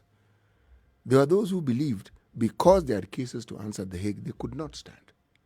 And they supported it, gave legal precedents. However, there are those who firmly believed that it wasn't possible. But that supposed impossibility became a possibility. And we saw it. So, again, what ends up being what we consider to be the reality in politics seem to often be prefaced by something that seems improbable. It was not before 2002, if you had asked anybody in Luo Nyanza if they would support a Kikuyu president, they tell you nonsense. Never, it won't happen. You were in fact crazy for bringing such There's a thing something up. absolutely wrong with you and you know where you need to go. But the Kibaki Tosha moment came about and according to the statistics, 97% of the Luos voted for Kibaki. Yes. So, the perception, which at that point in time was considered a reality, was that it couldn't happen. And then something which was considered to be an impossibility happened. And became the reality. Became the reality. So perception was altered. That is the reality of our politics. It's a reality of all politics. It's a reality of life, if actually you just to extrapolate it. That's how life is. So today you'll wake up with this kind of thinking in your head and something will happen to change your own thinking and your own perception. How does that translate into the betterment of the country? How does that impact us as a people? Just because these realities keep changing, how does that affect Kenya as a country? So yes, at this point, we are looking at these various political candidates. We have Musalia, we have Martha Karua, we have Raila Odinga, we have William Ruto, we have others. Kivuda Kibwana, Dr. Alfred Mutua, all of this. Kalonzo. Reality now is saying those so and so is likely, so and so may not be, so and so. It's a two-horse race. The reality on the eve of the election could be completely different. Okay? What is changing here is where people move their allegiance, where people move their trust as they go to the ballot. How does that affect the country? Eric, you actually hit this nail. There's nothing proverbial about it, but on the head, because that is where the social contracting comes in. Because the vote is the eventuality. But prior to the vote, prior to getting the vote, question, which again would lend itself to reality, are we capable of getting a contract as the voter that would benefit us come the vote? Because that vote is what is being wooed. That is what is being sought here. Yeah. But are we able to bargain for ourselves? Are we able to put ourselves in a position that would be beneficial to us come that vote?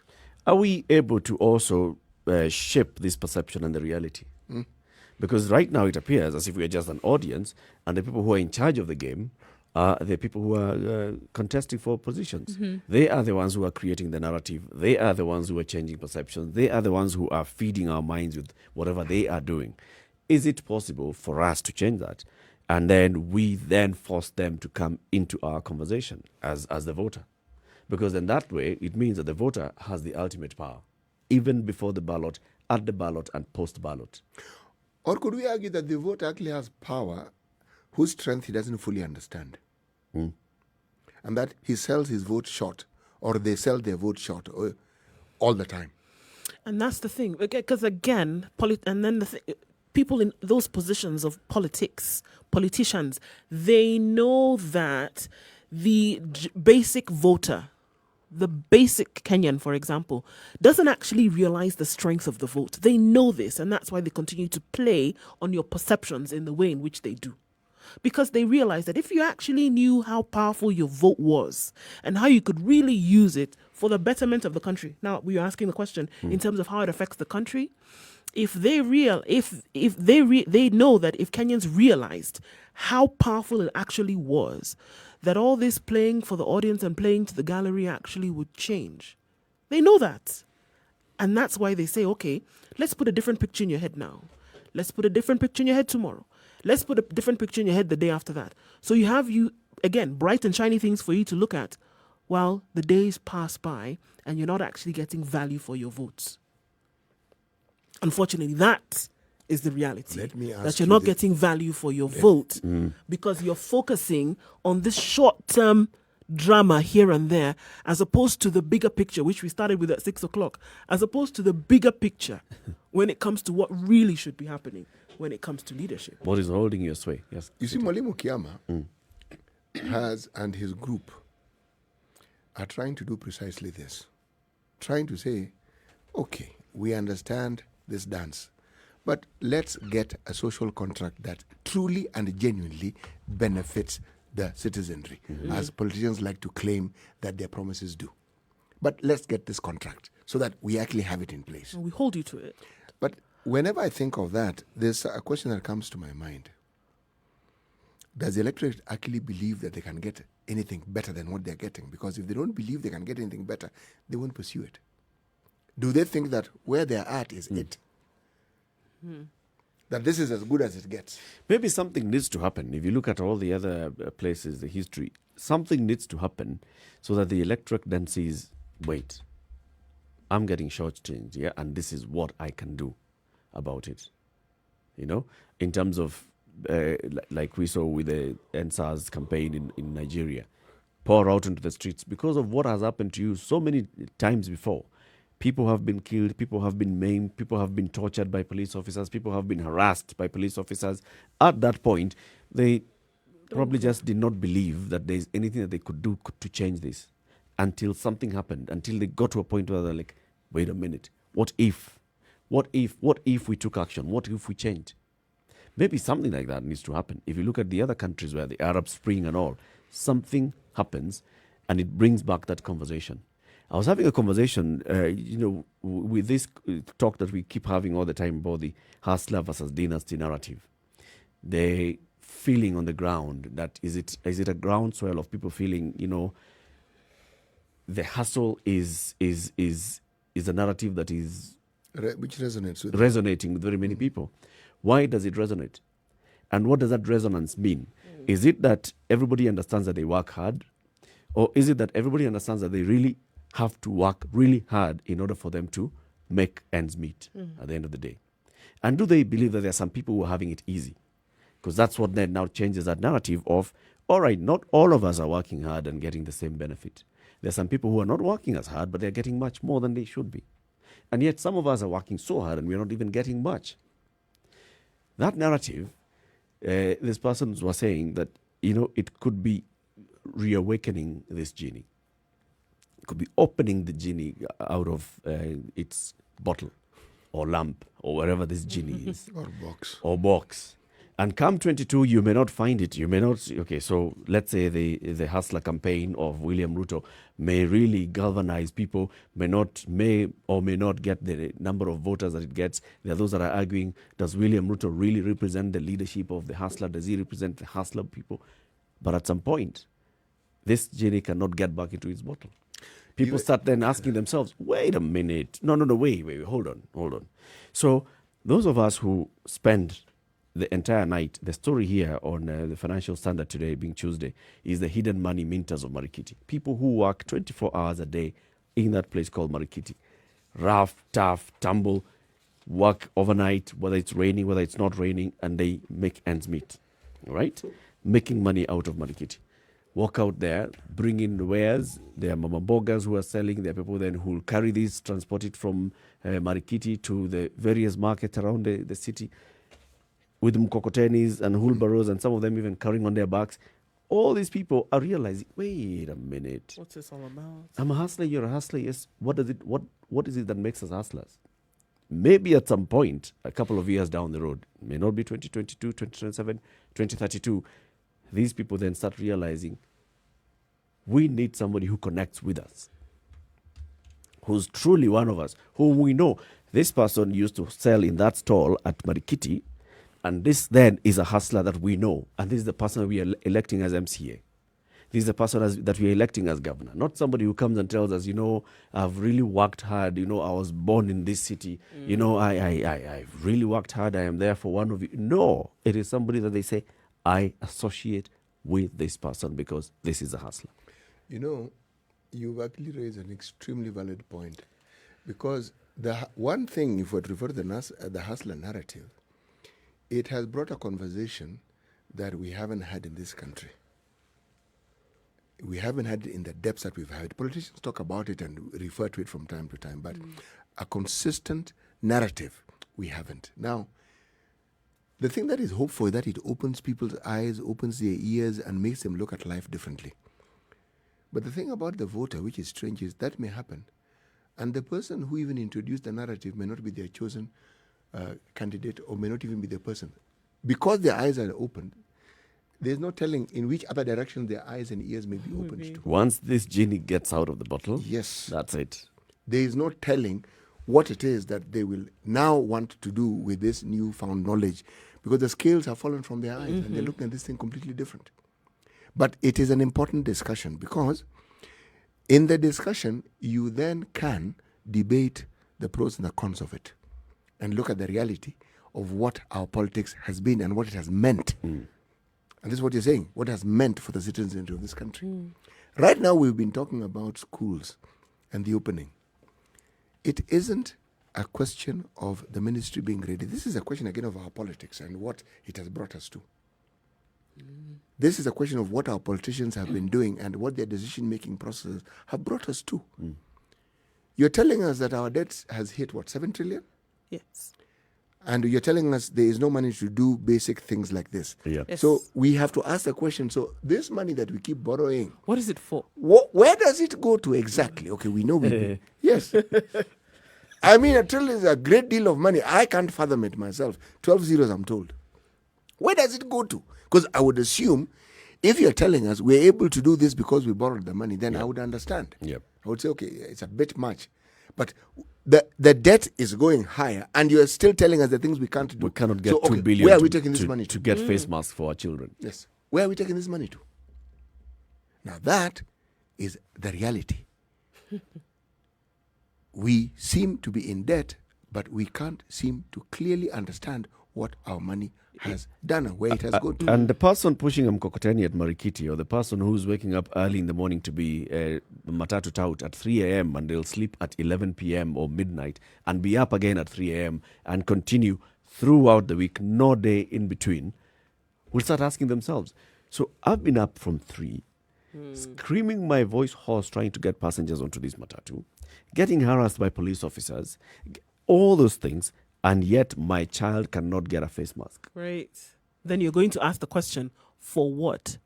But I still think that unfortunately, with what is placed before you, and it seems clear as day, that it is clear that somebody is just dancing or playing to act for you and keep you mesmerized. I really do wish that there would be a connection between the reality that you see in front of you, right, and what should be with these pictures that you see, that you would take that reality and it should translate into some kind of action to demand for the things that you see. Because whereas it would be the mask that you're looking for in that point to sort it out, as opposed to somebody coming to ask you for more funds, that you look at it and say, you know what? This thing that they continue to feed me, that's a reality. That they continue to feed me and want to change my mind to think in a certain way. I should use that reality to make certain decisions that are going to provide the services that are necessary for each and every Kenyan to operate within this country. Talk of utterances. To take that Yes. and turn it into reality Yes. that says I'm going to demand certain things from these people that we've put in positions of power. Take a weighing scale. Which is which here? When you hear of the hustler narrative, because this has taken center stage in many discussions, is it an empowerment narrative or is it an incitement narrative? Or is it an association of old boys that you want to get together with in one room? What Which is is it? which? Now you see, which is which depends on who's hearing it and what they draw from it. And also who is saying it. Because it's one thing if you are in political power and you're saying it, it's very much another when somebody who is in, as Eric put it, Markiti, our friend in Wakulima Market, saying the same thing. That individual saying it, the resonance is completely different than when a political personage says it. Because this man works at Wakulima Market. This person drives his living from Wakulima Market. Because you're talking about an ever-present reality by the time you want all of us to be associated, right? Yes. You want us to all be in the same pot. So you're talking about a present reality. You're not talking about something in the past or something in the future. No, you're not talking 40 about years ago. No, exactly. You're talking about a living experience. So will you be able, if you're going to say we're all hustlers together, will you be able to live my reality as I see it today? As in present continuous tense. Exactly. Will you help When I'm me waking as up, you're will helping you- yourself as to you're get helping out of this situation? Yes. Whereby, like you said, I'm waking up at 3 a.m, I'm pushing this cart, I'm killing myself, literally. And then I go to bed at 11, I'm up at 3, and then my child goes to school on a Monday, right? And a mask which you would easily step on or throw out of your car window as you whiz past me on the highway, as I'm pushing that mkokoteni, I can't afford. And then you tell me that we're all in the same pot. How? How is that real? How is it real? This could be the beginning. Just like we said, it may be something that requires to be triggered. This could be it. And I had someone saying that, and I am starting to see, yes, this hustler story could actually work better for the country going Right. forward. Because it makes people now start realizing, wait, yes, indeed, we all have something in common.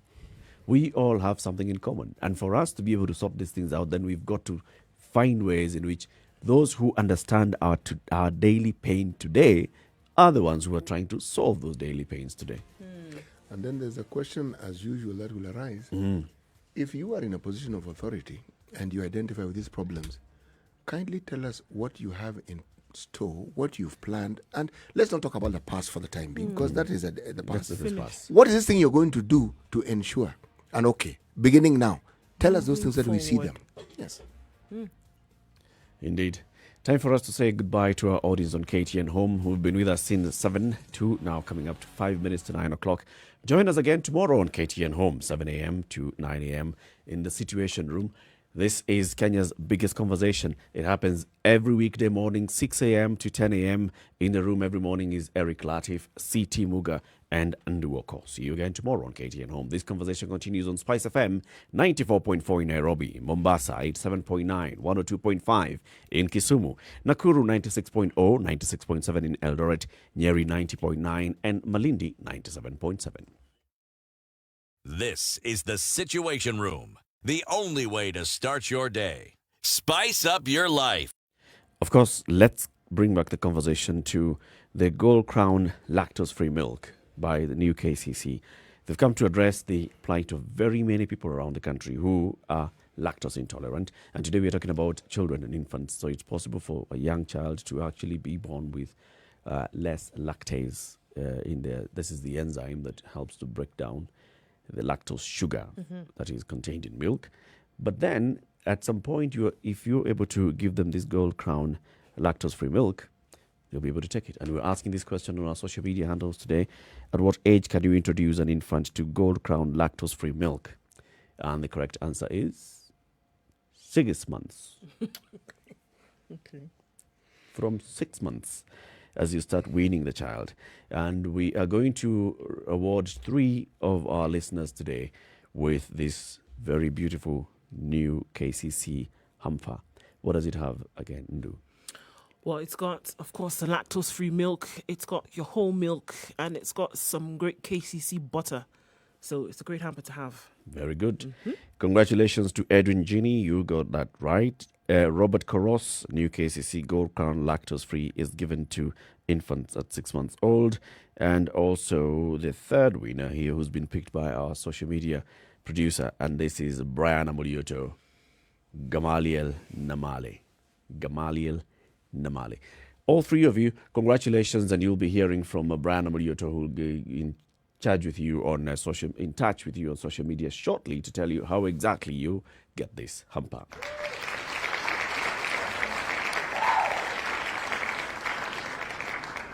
Karibuni sana, karibuni sana, karibuni sana, and vote wisely.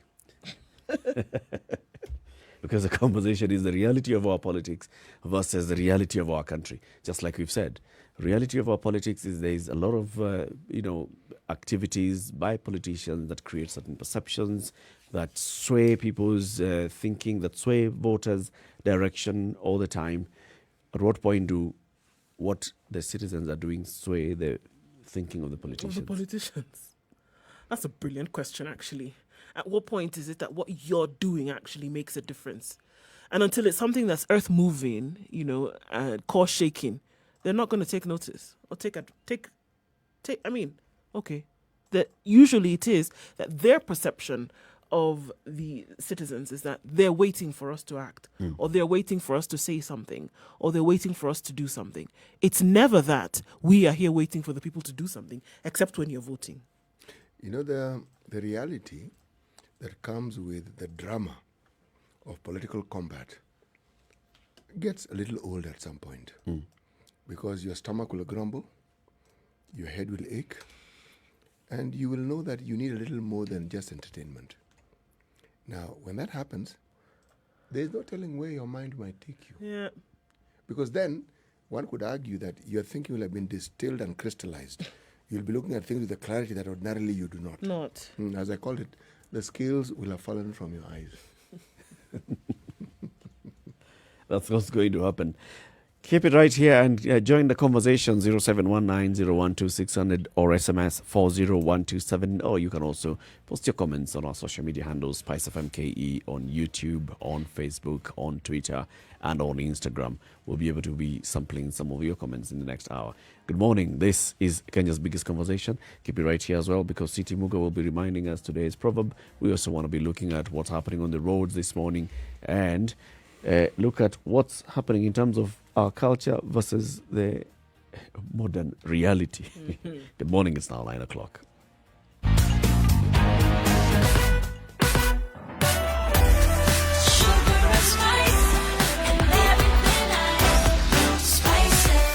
Spice up your life. 94.4 Spice FM.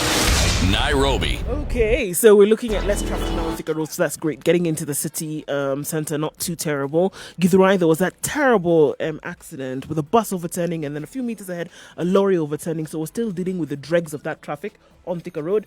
Coming into the city, however, it's looking pretty good. You're going to get some traffic around Ngara, but then you're okay after that. Forest Road is clear into the city. It's a longer route, but it works anyway. The southern and eastern bypasses open now and no drama whatsoever. Mombasa Road, however, in and outbound, still quite slow. But much better than it was about an hour ago. Let's take a look about half hour from now where traffic should have staved off completely. Oh yes, Uhuru Highway then between Nyayo Stadium and Westland still moving slower than we'd like it to, but it's moving. So traffic, the stories are now ending more or less. Spice FM KE is how you can reach or text us.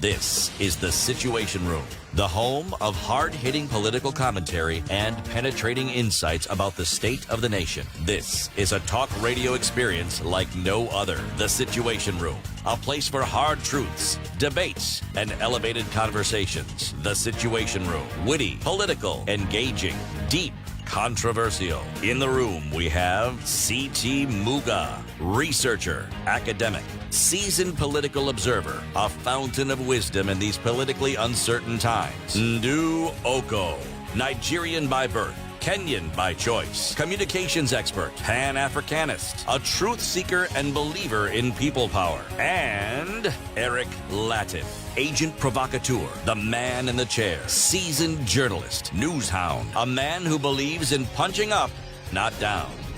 This is The Situation Room, the only way to 2.5 minutes after 9. C.T. Muga, new hour.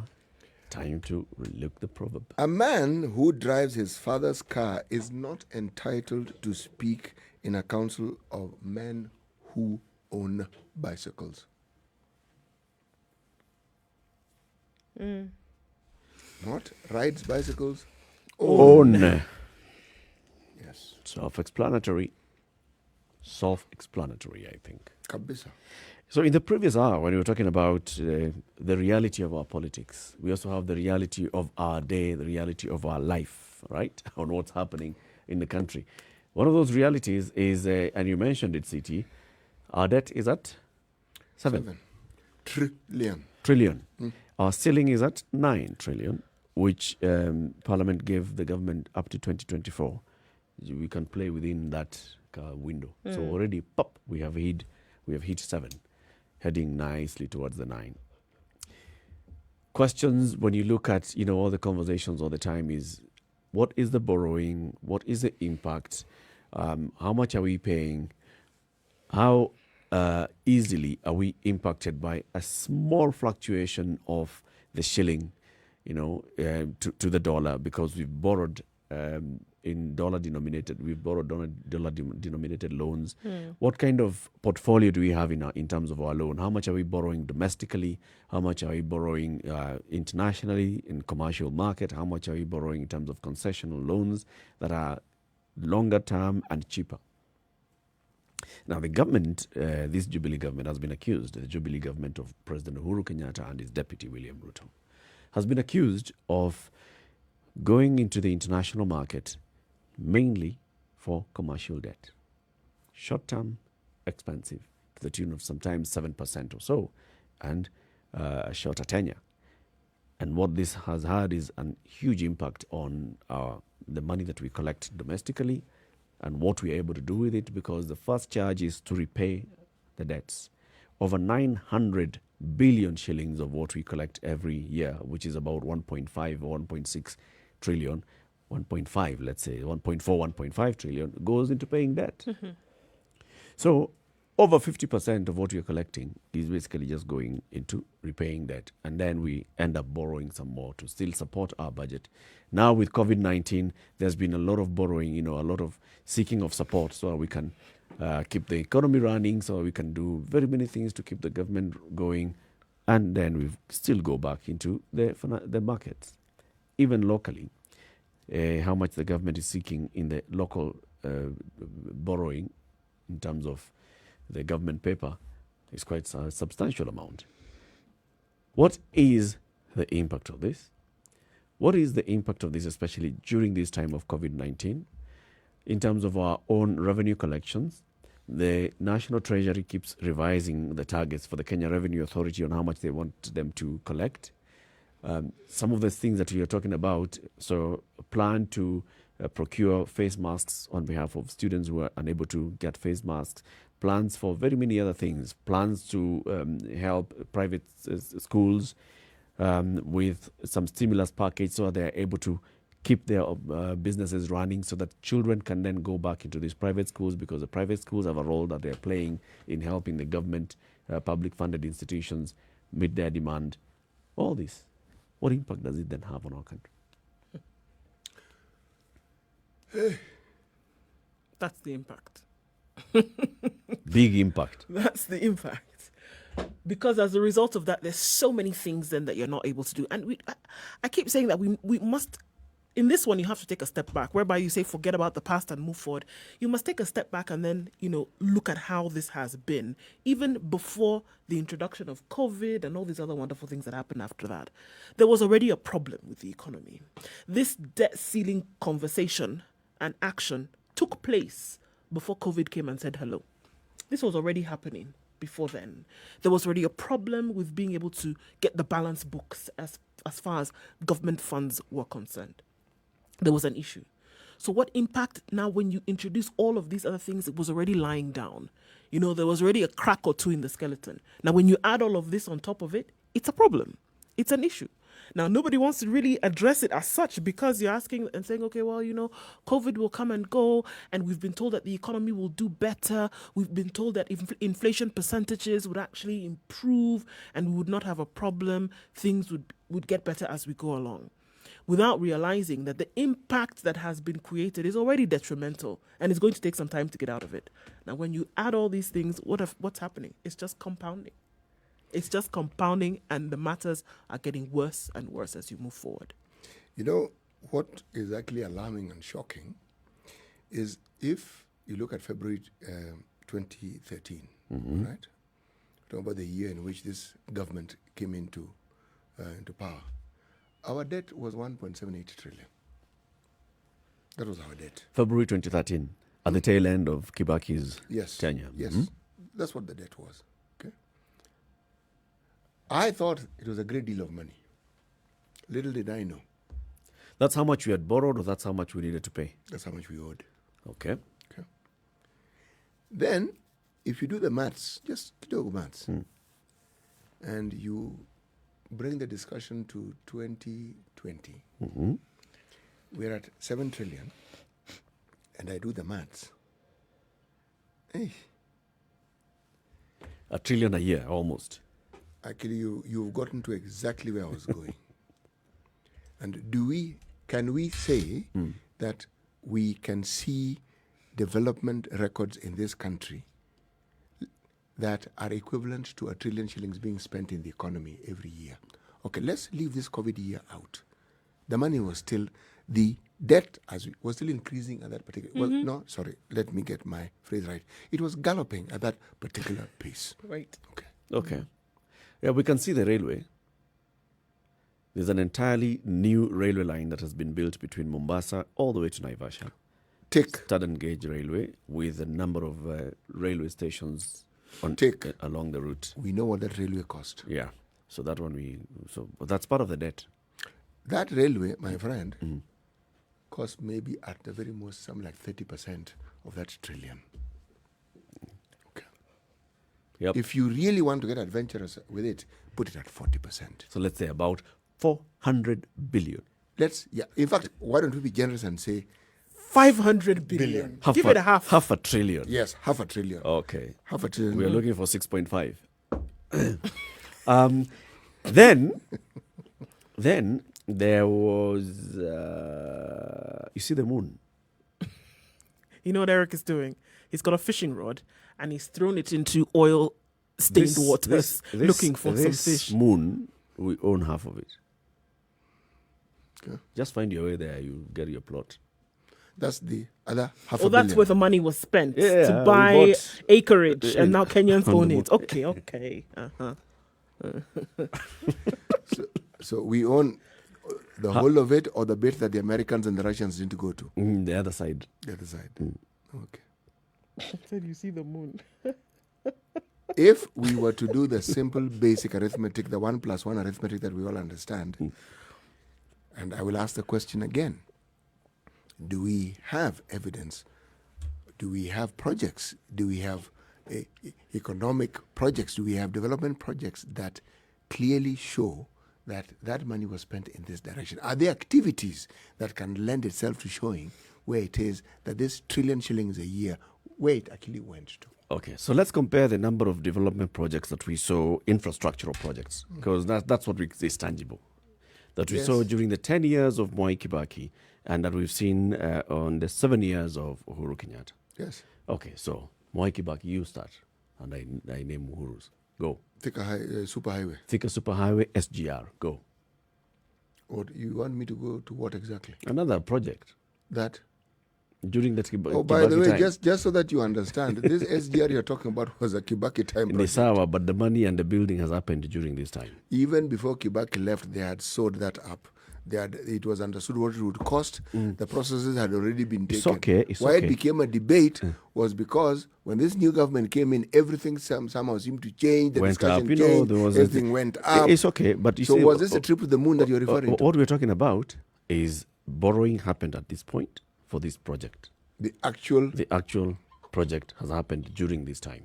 Okay. So during this time, the SGR started up to Naivasha, finished.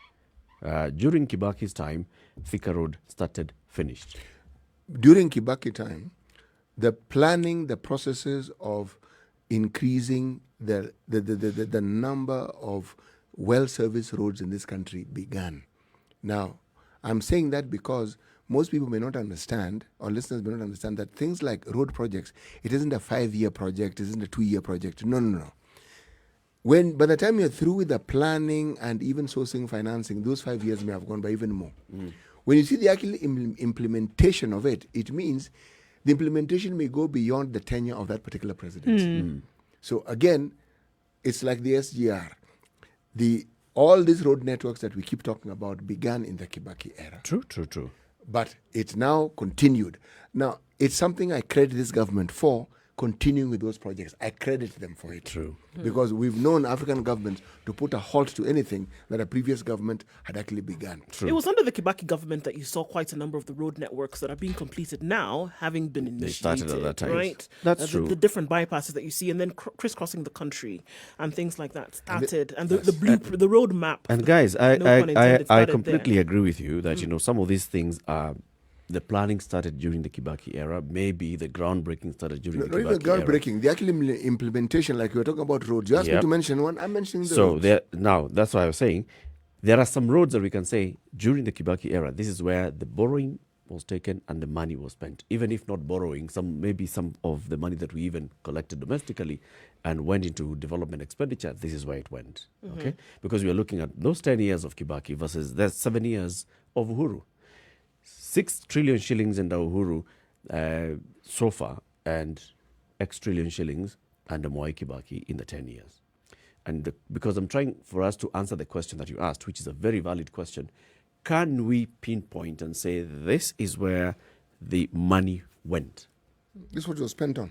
Because the next government that comes in and it continues, it borrows to complete a project. For example, if the next government comes in and borrows to complete the Dongo Kundu project, that will not be part of the 6 trillion that we're talking about. No. So the 6 trillion has been spent now. So we need to look for where is that money now, right? So we have talked about SGR, that's complete. We've talked about, in terms of road networks, roads have also been constructed during this regime. Okay, so we're looking about so according to it's some 80,000 kilometers of road having been completed in the last 7 years under Uhuru Kenyatta. Yes, that's right? what they say. That's what they say.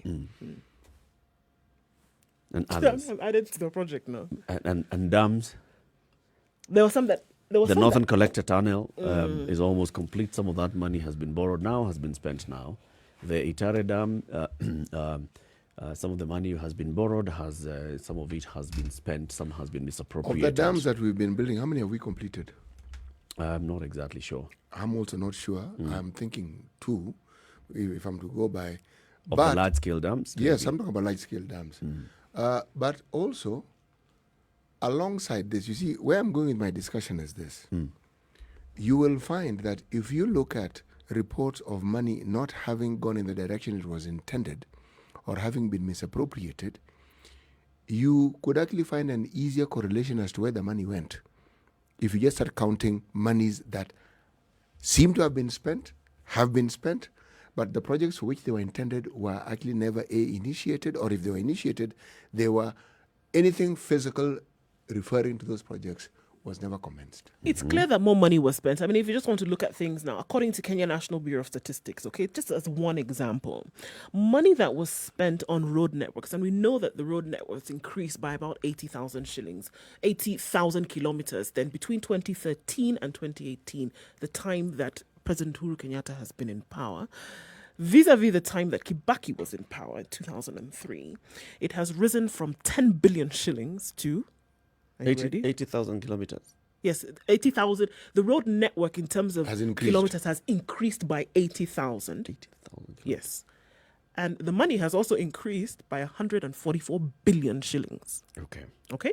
So 144 billion shillings more has been spent to increase this road network by this 80,000 kilometers. Okay, so 80,000 kilometers cost us 144 billion.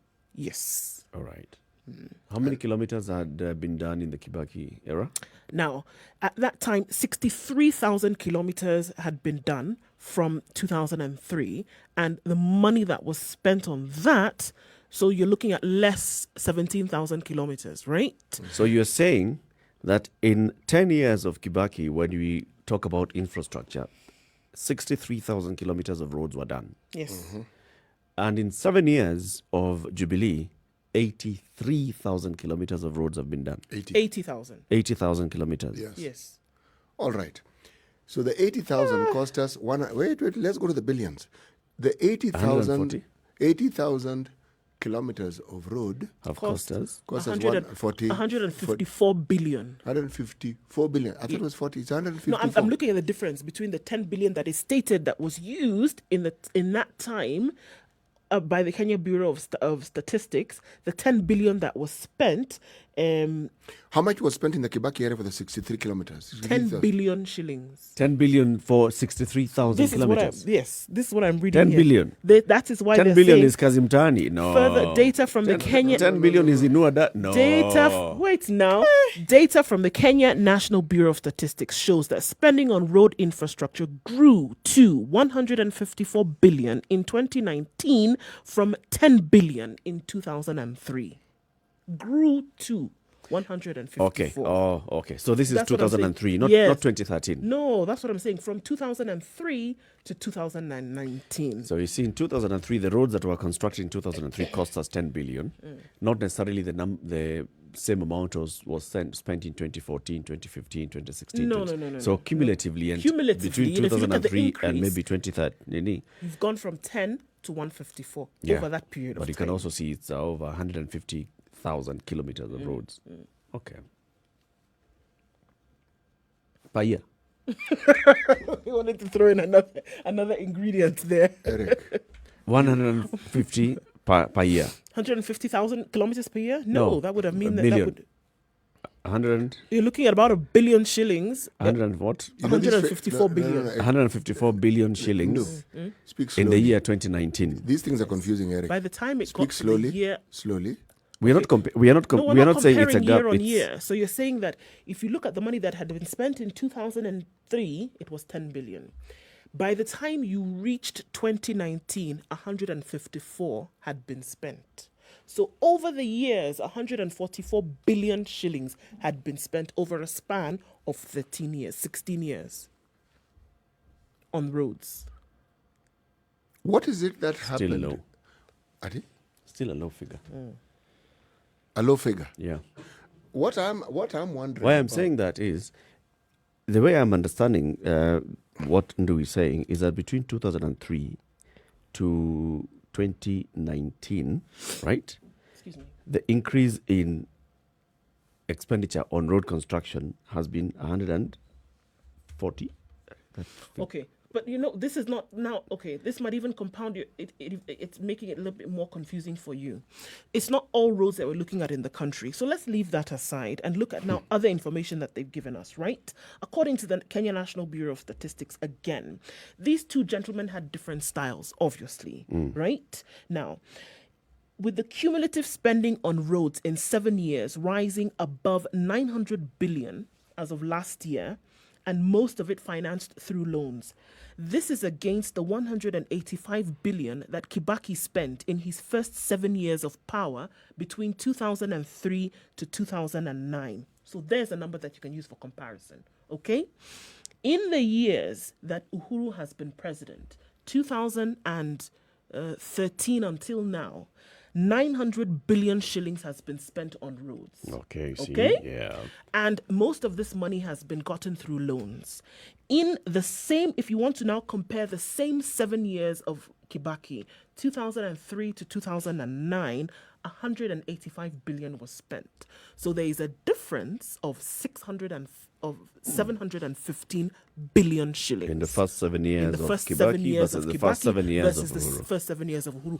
On roads alone. On roads alone. We're not looking at other infrastructure projects. Let me ask the question. So what would you consider to be the average cost of actually constructing a road in this country? There have been studies that have been done in terms of what it costs to construct 1 kilometer of road. I would need to pull that up again. Tarmac here. Yes. And this is just on the construction of the road, not buying the land. Not buying of land. Not buying of land. Because I know land. of this small section of the road somewhere in Kiambu County that's costing about $1 billion a kilometer. Because they're buying the land, is it? Because of the buying of the land, because of the number of lanes that you were talking about. It's going to be, I think, a 4 or 6 lane road. Again, the money that we are borrowing, it's pegged, of course, to the dollar, isn't it? Of course. So, of course, if you go back to the Kibaki era, you may need to ask, what was the exchange rate around that time? Yes, exactly. So, again, there are those who argue that the problem is in the cost of, or what is presented as a cost of Kenyan tarmac roads per kilometer. So that you can twist around and dance around it if you wish. Yep. But at the end of the day, comparatively, if you were to look at what is argued it costs in maybe other African countries, the country that is perhaps used as the benchmark is South Africa. And they'll say, well, in South Africa, it costs around 3.5 million rands per kilometer. Here it ranges. Thika Superhighway was estimated at almost 300 million shillings per kilometer. Okay, Alfred Mutua, the governor of Machakos, it was estimated that the roads he put up cost something like 20 million shillings per kilometer. So you ask, okay, now, given that disparity, what would be an average? What's the average? Yes, in this country, 20 million, 300 million, what would be an average? Yes, because the Thika Superhighway, there are those who actually argue that it costs more than it should. But we see the road. It works. Very many questions keep emerging when you have this conversation on debt and on the use of development funding in the country. Like you're talking about now, the road, there's, this whole issue of why does it cost $1 billion shillings to put up a kilometer of road in this country? Is it all going towards the road? Is it also going towards the purchase of the land? Purchase of the land? And is this land fairly valued? Or are there also, people who come in and play around with the figures just so that they can benefit? How many people infiltrate this system and then skew the conversation all the way so that they benefit financially just from this kind of projects? And also, there's the argument. You see, when you talk about the cost, you need to ask the length we understand per kilometer, but the width. That cost is based on a 9-meter road. Yeah? Now, it is argued also that is where the problem comes in. Because all someone needs to do is, should we say distribute a meter. Sorry, reallocate a meter. Just one. Just one, not two. So that essentially you have an 8-meter road. The difference is not really that big. Okay. People will not notice. No, just 1 meter after all. Yeah. So you've left 8. Yep. Yes, all you've done is taken 1. Yep. Now, this question, or the question I'm asking, in my mind is valid because if indeed the money that we have borrowed was actually used for the purposes that are intended. Remember, there's an argument that has been put across by many people who understand economics better than I do, that when you're talking about long-term projects, you don't get immediate results from them, or you don't get immediate benefits from them. They are long-term. But I would then ask, surely, are we saying that all our borrowing is for long-term projects? The answer is, of course, no. Some of the borrowing is for projects whose benefits can be realized in the short term. Low-hanging fruit development. Yes, exactly. Yeah. I think most governments will say you don't have a problem with borrowing for development, so long as you can actually see the proceeds of this. If you can see that its development is springing up around the country, and you see there's a direct correlation between this borrowing that has been done for development and the actual development. If you can see the two, actually you should. You should be able to see the two. If you don't, then there's a problem. You know why you should? Yeah. Any project. Let's talk about these roads we keep speaking of. The process of building it in the long term is intended to spur economic development. Yeah. But in the short term, it creates employment. It creates jobs. Yes. Exactly. And you have money running through the economy by virtue of the fact that more individuals have something to do. And also, if you're talking about materials that are required for the building of that road, you then have a situation with people who have the raw material available. They themselves benefit from it because they are now able to do bigger, better businesses than they were able to do before. So really, you see benefits in the short term and also in the long term. You see it. It's not something that is invisible. And because of this, of the increased economic activity, it therefore means that the country is actually in a position to generate more income, which is then puts them in a better position to pay. But we find ourselves in a bit of a bind. Because our paying capacity indicates that the economic activity that was supposed to be spurred on by these monies hasn't actually been what it was supposed to be. So we don't see economic activity. But if we leave the national government aside and we look at the problems that have arisen in the county governments, the counties are part of the country. They are part of the national government. You find that because of similar questions not being answered or responded to adequately, money has been given to the counties. Do we see corresponding economic activity or development that corresponds to the monies that they say they have spent? And the response usually is resounding no. No. So at that level also, the economic activities that are in essence supposed to spur these activities or the economic development or bring in more money into the economy, to put it simply, doesn't take place.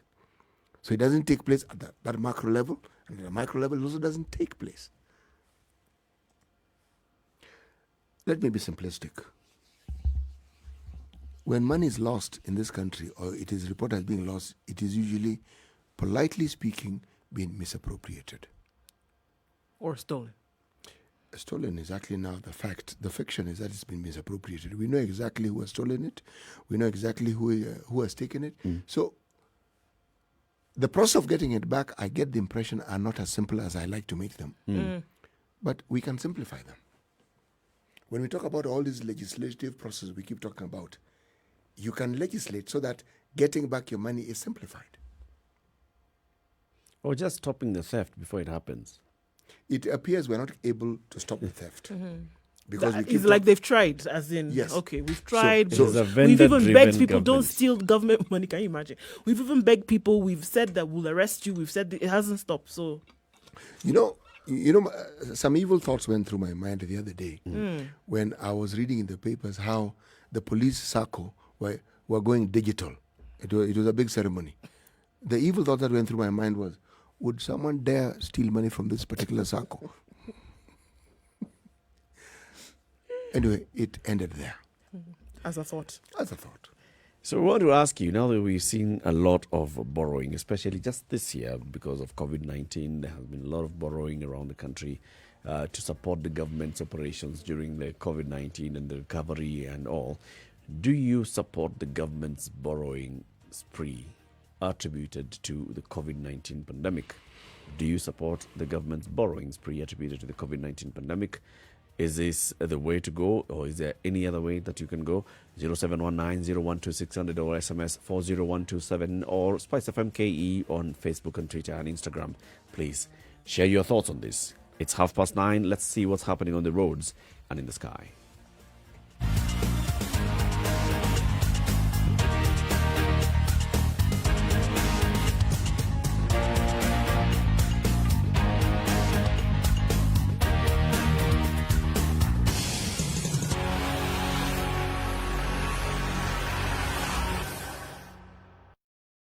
This is the Situation Room, the only way to start your day. Spice up your life. Sugar and spice and everything nice. Spice FM. It's going to be a Spice mostly up your- cloudy day in Nairobi today. The sun's still out there at 21. We'll see highs of 28 today and lows of 15. Partly cloudy in Njeri at 21 degrees, highs of 26. Highs of 24 and rain showers expected in Nakuru through the day. 21 and also a wet afternoon in Eldoret. Kisumu will be wet this afternoon as well. 27 the high and lows of 19. Kakamega 24 the high with showers expected later. And in Malindi, 30 degrees the high, mostly sunny conditions today. Mombasa, 31 degrees high and partly cloudy conditions through this Tuesday. Out of Kenya into Kampala, where it's 21 degrees and mostly cloudy, highs of 24 and a chance of rains later. Also a chance of thunderstorms in Dar es Salaam, 28 the high. Looking into Johannesburg, it's mostly cloudy at 13 and it'll go to a high of 24. And in Lagos, 29 degrees and partly cloudy throughout the day. Beijing, it's coming to an end this Tuesday. Mostly sunny conditions, however, and the sun is going to sink quite late. Highs of 21 and lows of 7. Partly cloudy in London at 8 degrees. Highs of 12 and lows of 7 with an icy shower expected later. Light rain showers going on in Paris at the moment at 10. It rise to 13 and lows of 8. And finally, for now in New York, the rains continue at 13. Rise to highs of 18 and lows of 12. Chilled Spice.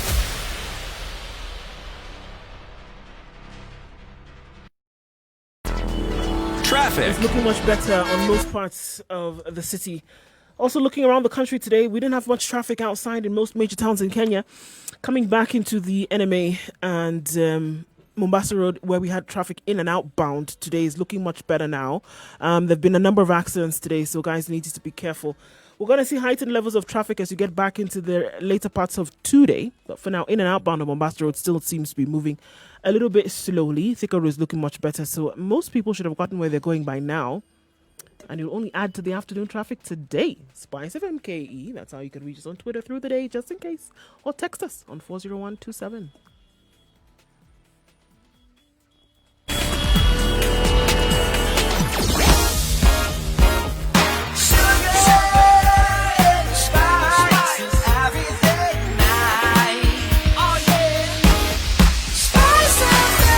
Spice up your life. Mature, intelligent talk every morning. Spice up yourself.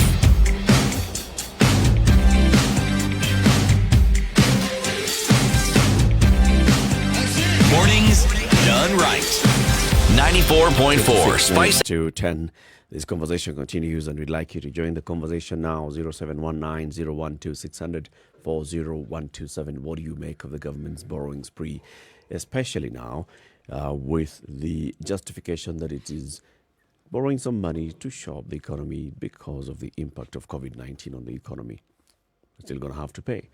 Our debt has hit 7 trillion already. Looking at how much the government has borrowed just in the last couple of months, then you realize that it's been heavy. 374 billion shillings borrowed in 2 months, pushing the country's total public debt to more than 7 trillion shillings by the end of August 2020. Right? So in just 2 months, 374 billion shillings borrowed. This has got to be paid. This, much of it is not concessionary loan, it's not long-term loan, it is short-term commercial debt. So Do you support this move by the government? When we had this conversation the other day, remember a couple of weeks back when you had a conversation with Mohammed Waliye and Professor Aksen Iraqi. And Professor Aksen Iraqi said, you know what, at this point where we are at, first of all, the reality is this government, without borrowing, it would have no other source of money to run itself. So it's got to borrow. Now the question would be, how much, what type of loan, and what else would the government be doing in order to ensure that it reduces its expenses? Have we seen the government cutting back on its expenses? We've heard these statements very many times from the National Treasury CS, especially just as soon as he took over office, in terms of saying, let's cut back on our expenses, let's look at what is important, what's not. COVID-19 has forced the government to really save a lot of money from travel and meetings. COVID has helped us. Beyond that, has there been any deliberate move by the government to say, look, this is how much we spent last year and we're cutting that back by 30%. This is what we've done and we are reducing our recurrent expenditure by this much. And then saying, now, with that, now that we are operating lean, we can now borrow this and it will go to supporting the recurrent and much of it going into development. Development has an impact in terms of spurring economic growth. It is putting money somewhere where you can see economic activity happening.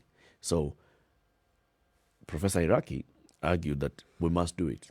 Even Mohammed Aliye, to some extent, agreed, but he said, look, the problem is just looking back at the thinking of this government from the very beginning. The thinking of the government is whatever they are told by experts, even within the National Treasury, they're like, oh, you forget it. Next. Can you borrow the money? What are you saying? But for me, the problem is not the borrowing. That's not the issue. There are two things here. What is the issue? Two things. Mm-hmm. What you actually do with the money vis-a-vis what you told people you are going to do with it. That's one thing. Okay. And then, if people can actually see the results of this borrowing, so it's not the borrowing. That happens anyway. So I would say yes. To pay school fees and then you end up buying nyama choma for your neighbors. For 2 weeks. Every day you're the king of the castle, you know? So you're showing folks I am actually... money. Yeah, I'm loaded. Dangerous man with money in my pocket kind of thing. That's what you're showing people at that point. Okay. If you're going to borrow and actually, and actually do what you said you were going to do with it, totally different kettle of fish. That's the problem. So I would agree with them when they say, when Professor Iraqi says, let's borrow because that's the only option that we have. Well and good. But will you actually do what you said you were going to do with the funds that you have borrowed? Totally different thing. Is there a history that makes you think that the government is not going to do what it...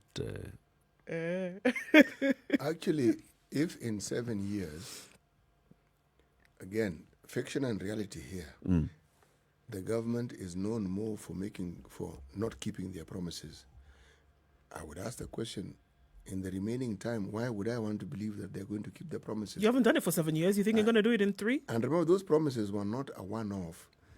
These are promises that have to do with the development of the country and is supposed to be continuous. So are they now going to start keeping the promises? Are they going to initiate the keeping of promises that they had made earlier on? But then there's something else in this discussion. I've read it that because Kenya moved to be graded as a middle-income country. Is it lower middle or just middle? Whatever the case is. But we are no longer among the dirt-poor banana republic variety. We're no longer there. We moved up, okay? That limits the sort of borrowing that we can also access. Because the assumption is that you will develop on your own and you don't need a handhold. Yes. Who upgraded us? The people who hold the money. Did we upgrade ourselves? The people who hold the money. The people who can normally give you the money are the ones who decided what level you are in. We debased our economy. What it then means is that if we were to follow that argument, that we actually were in a position to do the very things that was expected or anticipated from the borrowers. And that we had also demonstrated that we are able to do that. But then... So it's this relative who's just moved out of their small one-room house into a two-bedroom and they're still coming to ask you for... Sugar. Come on. Boss. If you really moved then you're doing okay, man. You need to ask, how are you paying Buy that your own rent? sugar. How are you paying that rent? Or somebody who claims to have moved out of the house, and they're in your house every day. With their laundry, and they eat the 3 meals, and then Yes, they, exactly. Then they leave go with back to clean sleep. laundry. And they've moved out. Okay. Essentially, they moved their sleeping quarters. You have to be specific here. Professor Iraqi is a man who teaches economics, and he understands these things well, and he is right. There is nothing wrong with the borrowing, and you are spot on. It isn't the borrowing that is the problem. It isn't even the 9 trillion that is the problem. And this parliament that we have, with all the legislation they keep debating, surely there are very many intelligent people in that particular parliament who understand economics as some of the others do. Why is it that we don't have legislation that ensures that we have economic parity, that when we talk about good jurisprudence, or when we talk about good governance or good understanding of policies, surely shouldn't they be talking about the bills that ought to be passed to ensure that, for instance, money that is stolen is gotten back, tightening the reins to ensure Telling Kenyans that you're going to do better. Yes. Have they told And Kenyans then that they're going to doing do it, better, rather. and then actually doing it? Because you can say something and actually not do it. Yes. And honestly, telling Kenyans you're going to do better, and realizing that you keep, you know what? Kiraita Murungi told us last year that in Meru County, there were 180 projects that had not been completed. 180, as in count, 180 projects in one county that had not been completed. I'd be very interested to know what that number looks like today. Has it reduced? Is it now at 100? Is it at 50? Is it at 0? Telling Kenyans we're actually going to finish these things and actually finish them. We're actually going to complete the stadia in the country and actually complete them. We're going to complete these roads and actually complete them. One of the reasons why, for example, the director of the NMA came in and said, we will see that there's water running in your taps. And guess what? South B, South C, where water had not come out of their taps for 15 years. People open their taps and come forth water. That's what I'm talking about. You say you're going to do something, you actually do it. And then guess what? You show people that it can be done, because it sounds like a mantra, but development begets development. You show them that it can actually be done, and then you stick to your guns and make sure it's actually done. Not that we're going to borrow one astronomical billion trillion figure and then you don't even see what it can do. You don't actually realize what it can do. Can you imagine what kind of magic you would create in the country when somebody says, I'm going to borrow money, right, for this thing, and then they come and they see, and they spend it on what they this intend. thing, and look at how it is benefiting us. What kind of faith wouldn't your people put in you? Maybe this government is the leadership at the top may not necessarily be to blame entirely. It is looking back and accepting that we have been infiltrated by aliens. The same moon, you're back there. Blood-suckling thingies in government that decide from the point of budget making, this is what we are going to do with our budget. This is how much you're going to borrow. When this money comes, this is where it shall go. Explains to you that frustration that even the president himself keeps talking about all the time. When he says, can you, PS for infrastructure, just do an audit of these dams and come and tell me whether those dams have been done? PS comes and says, the truth is, there's no dam.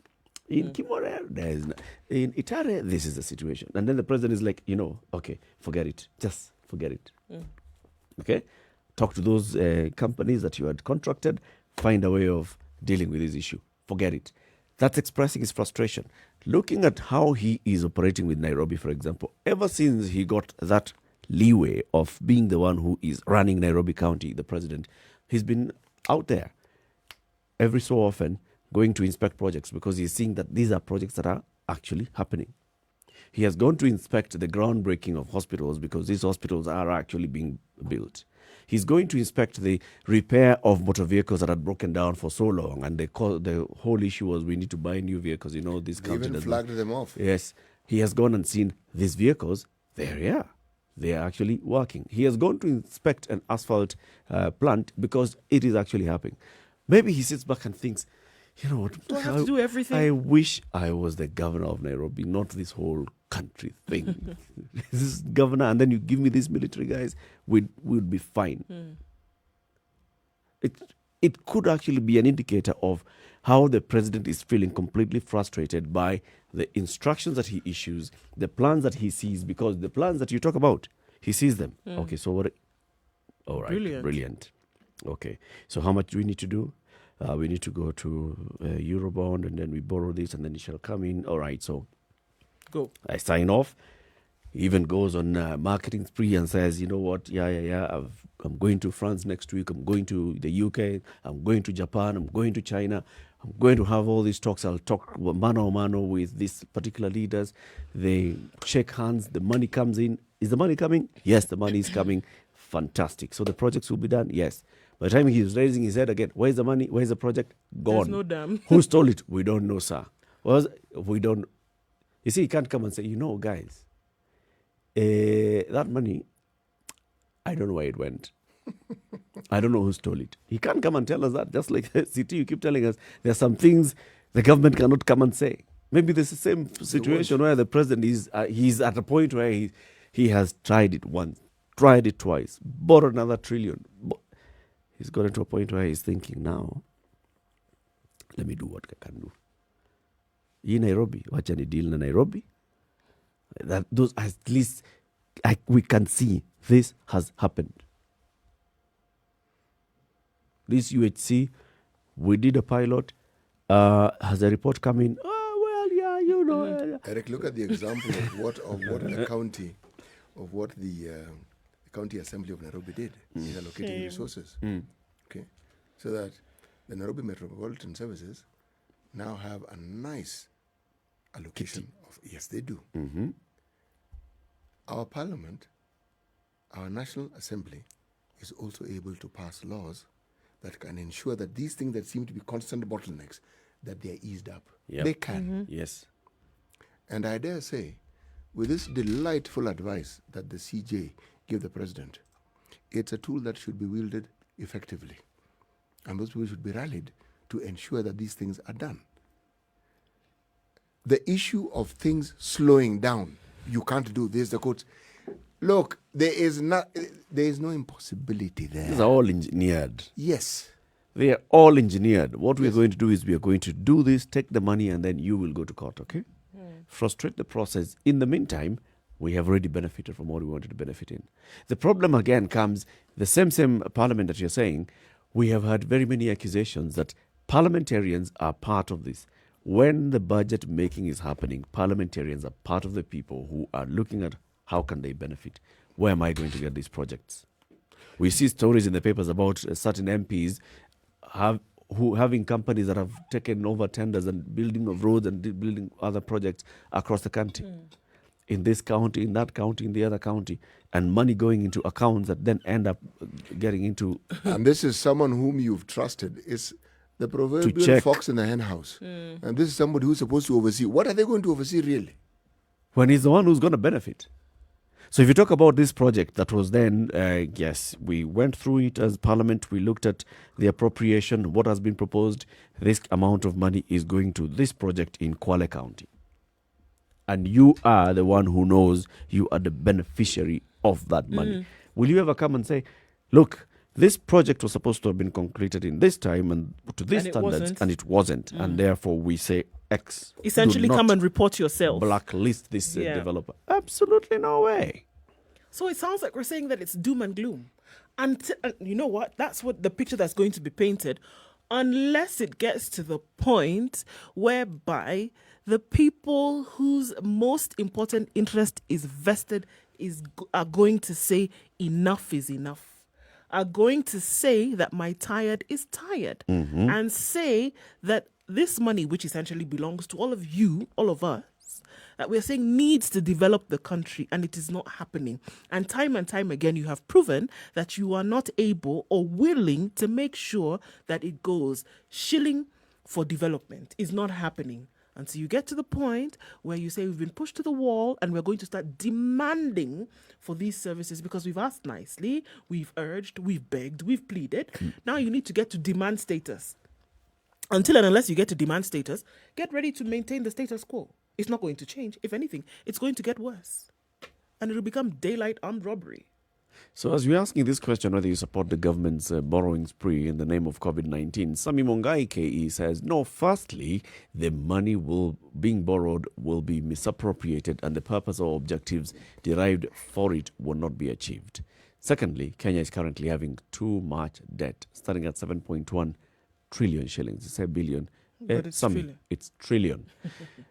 Zimepapa Dibaba says, some jokes make me feel motivated. Just considering this whole thing is just a joke. It's only a joke. Really, then, what should the Kenyan people do? Go onto social media, you'll find when the president goes to France, Kenyans will create all these memes and jokes and saying, okay, so this is what the president is talking about. The French president is speaking in French, and the Kenyan president is thinking, ati hiyo amesema pesa ngapi? Hiyo yote ni sawa. How much? How much is it? People saying, okay, Mr. President, when you go and borrow in your own name. Don't use us as collateral. Yeah. Leave us alone. What is it that then people should do? Is that the outcry though? Because it's a joke and people forget about it without realizing that the fellow's going to come back and it's going to continue. Is anybody asking questions in terms of these agreements that were made with France and such? When is this all going to roll out? How and what is it going to be seen as? I'm telling you, nobody is really that. The details, no one wants to get there. Because the people that they expect to be asking questions on their behalf as well have been compromised. They're the ones who are participating in this. And with this kind of compromise, nobody's really frustrated yet. Not That's frustrated enough yet. Those people are not frustrated yet. Those in positions of authority are not feeling the pinch. Because they're the ones who are benefiting from this money. They're the ones who are benefiting from the misappropriation of these funds. There's no pinch. So they're not feeling the pain. Everything is smooth. The person who is actually feeling the pain is the vast majority of the taxpayer. But you pay the taxes. And even not yet. Someone was saying, look, if you have this pot that's full of money in coins, you dip a hand, you come up with a handful of coins, you throw the one coin in the water, you just want to see, you want to hear the sound of coin falling in water. You don't feel, because you know there's a lot more in the pot. If you remove that pot, what's going to happen? This person starts thinking, no, why am I throwing the only money I have in the pond? The reality that we now live with has to be changed. And an opportunity to change it is being allowed to sort of like pass those who can change it by. Because it's not, this is really now not a question of if, it's a question of when. Because these sort of situations cannot endure indefinitely. They cannot. Even if COVID ended today, right now, as I'm speaking, our economic woes would not end with it. Because it's taken time to get to the economic depression that we're in right now, and it will also take time to get out of it. Yes. There are businesses that have closed down completely. Yep. Are they going to restart? There are people who've lost jobs. Are they going to get those jobs back? Everything about the economy as we know it has changed. And the reality is, we may need to look for new avenues, not the old ones that we had. Because that is now the reality of COVID and what it has brought upon us. But if the leaders keep thinking and behaving as though there's no COVID, this money we owe, we don't really need to pay.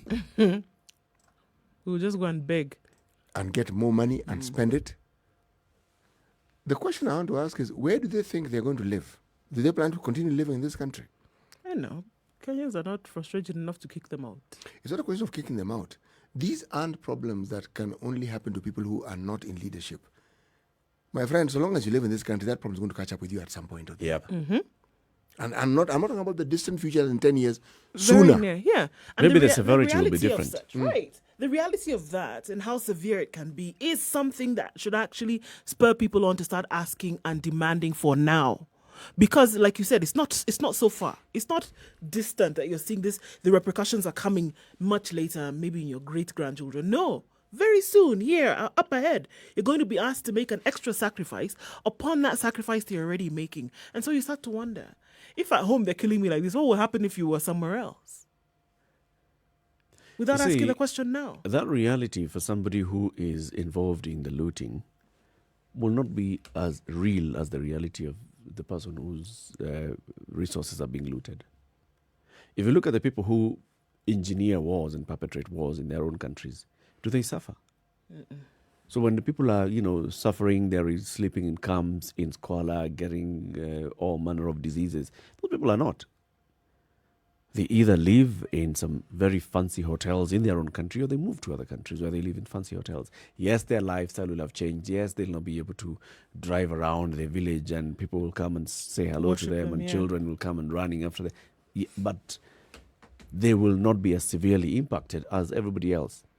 And so, in their mind, it'll be an opportunity. They may live through it, they may live out of it. It may also actually even present an opportunity where, okay, so these people in camps, they need to be supplied with foodstuff. Yeah. And the aid agency will need somebody who has deep pockets and is able to mobilize resources to supply. So I'll be able to be in business. The soldiers who will be fighting, they'll require arms, they'll require food, they'll require vehicles, they'll need to be supplied. I will be the supplier. So to this person, he is still going to get an opportunity. But the person who he has severely impacted, opportunity gone, life completely changed. You move out of Syria, you go and walk and live in another country, and your life has completely changed. Your children died, your brothers and uncles are in different countries. Home disappeared. You're done. The people who are perpetrating that still living in Syria and, lavish, buying more. Becky Kim says, get to that? It doesn't. No. It doesn't. And it takes the people who are likely to suffer most to do something about it now. To stop it from happening. Becky says, when will Kenyans understand that GOK doesn't give a rat's whatever about their children?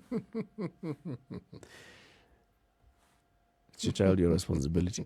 And this is a comment about the education. GOK will conduct this social experiment of reopening schools on our kids, and we as parents shall end up suffering the consequences.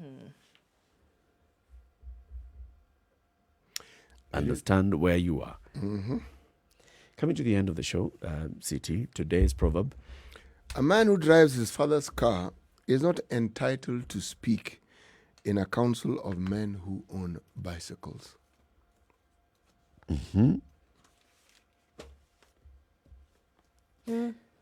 Someone who commented and said this is a proverb ya wivu. That is probably one way of looking at it. In the kingdom of the blind, a one-eyed person is king. Something about the process that then gives you authority. The process of getting somewhere or doing something that gives you then the authority to speak or give experience. The suffering puts us on an even keel, all of us. And many people quickly forget their suffering when their circumstances have changed.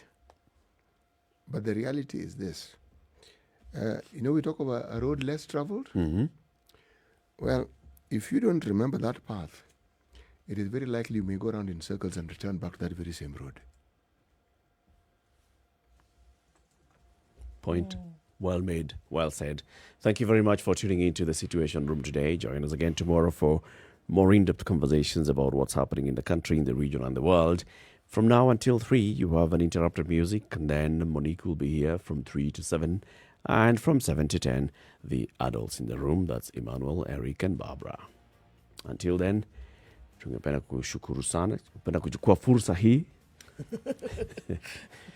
kushukuru sana kwa kutusikiliza, na kwa niaba ya wote waliofanikisha kipindi cha leo, good grief, ambayo ni CT Muga, Nduh Okoh, Eric Latiff, Bwana Brian Amulioto wa social media, Bwana John, our producer. Tungependa kusema asante sana. Join us again tomorrow. Good morning. It's now 10 o'clock.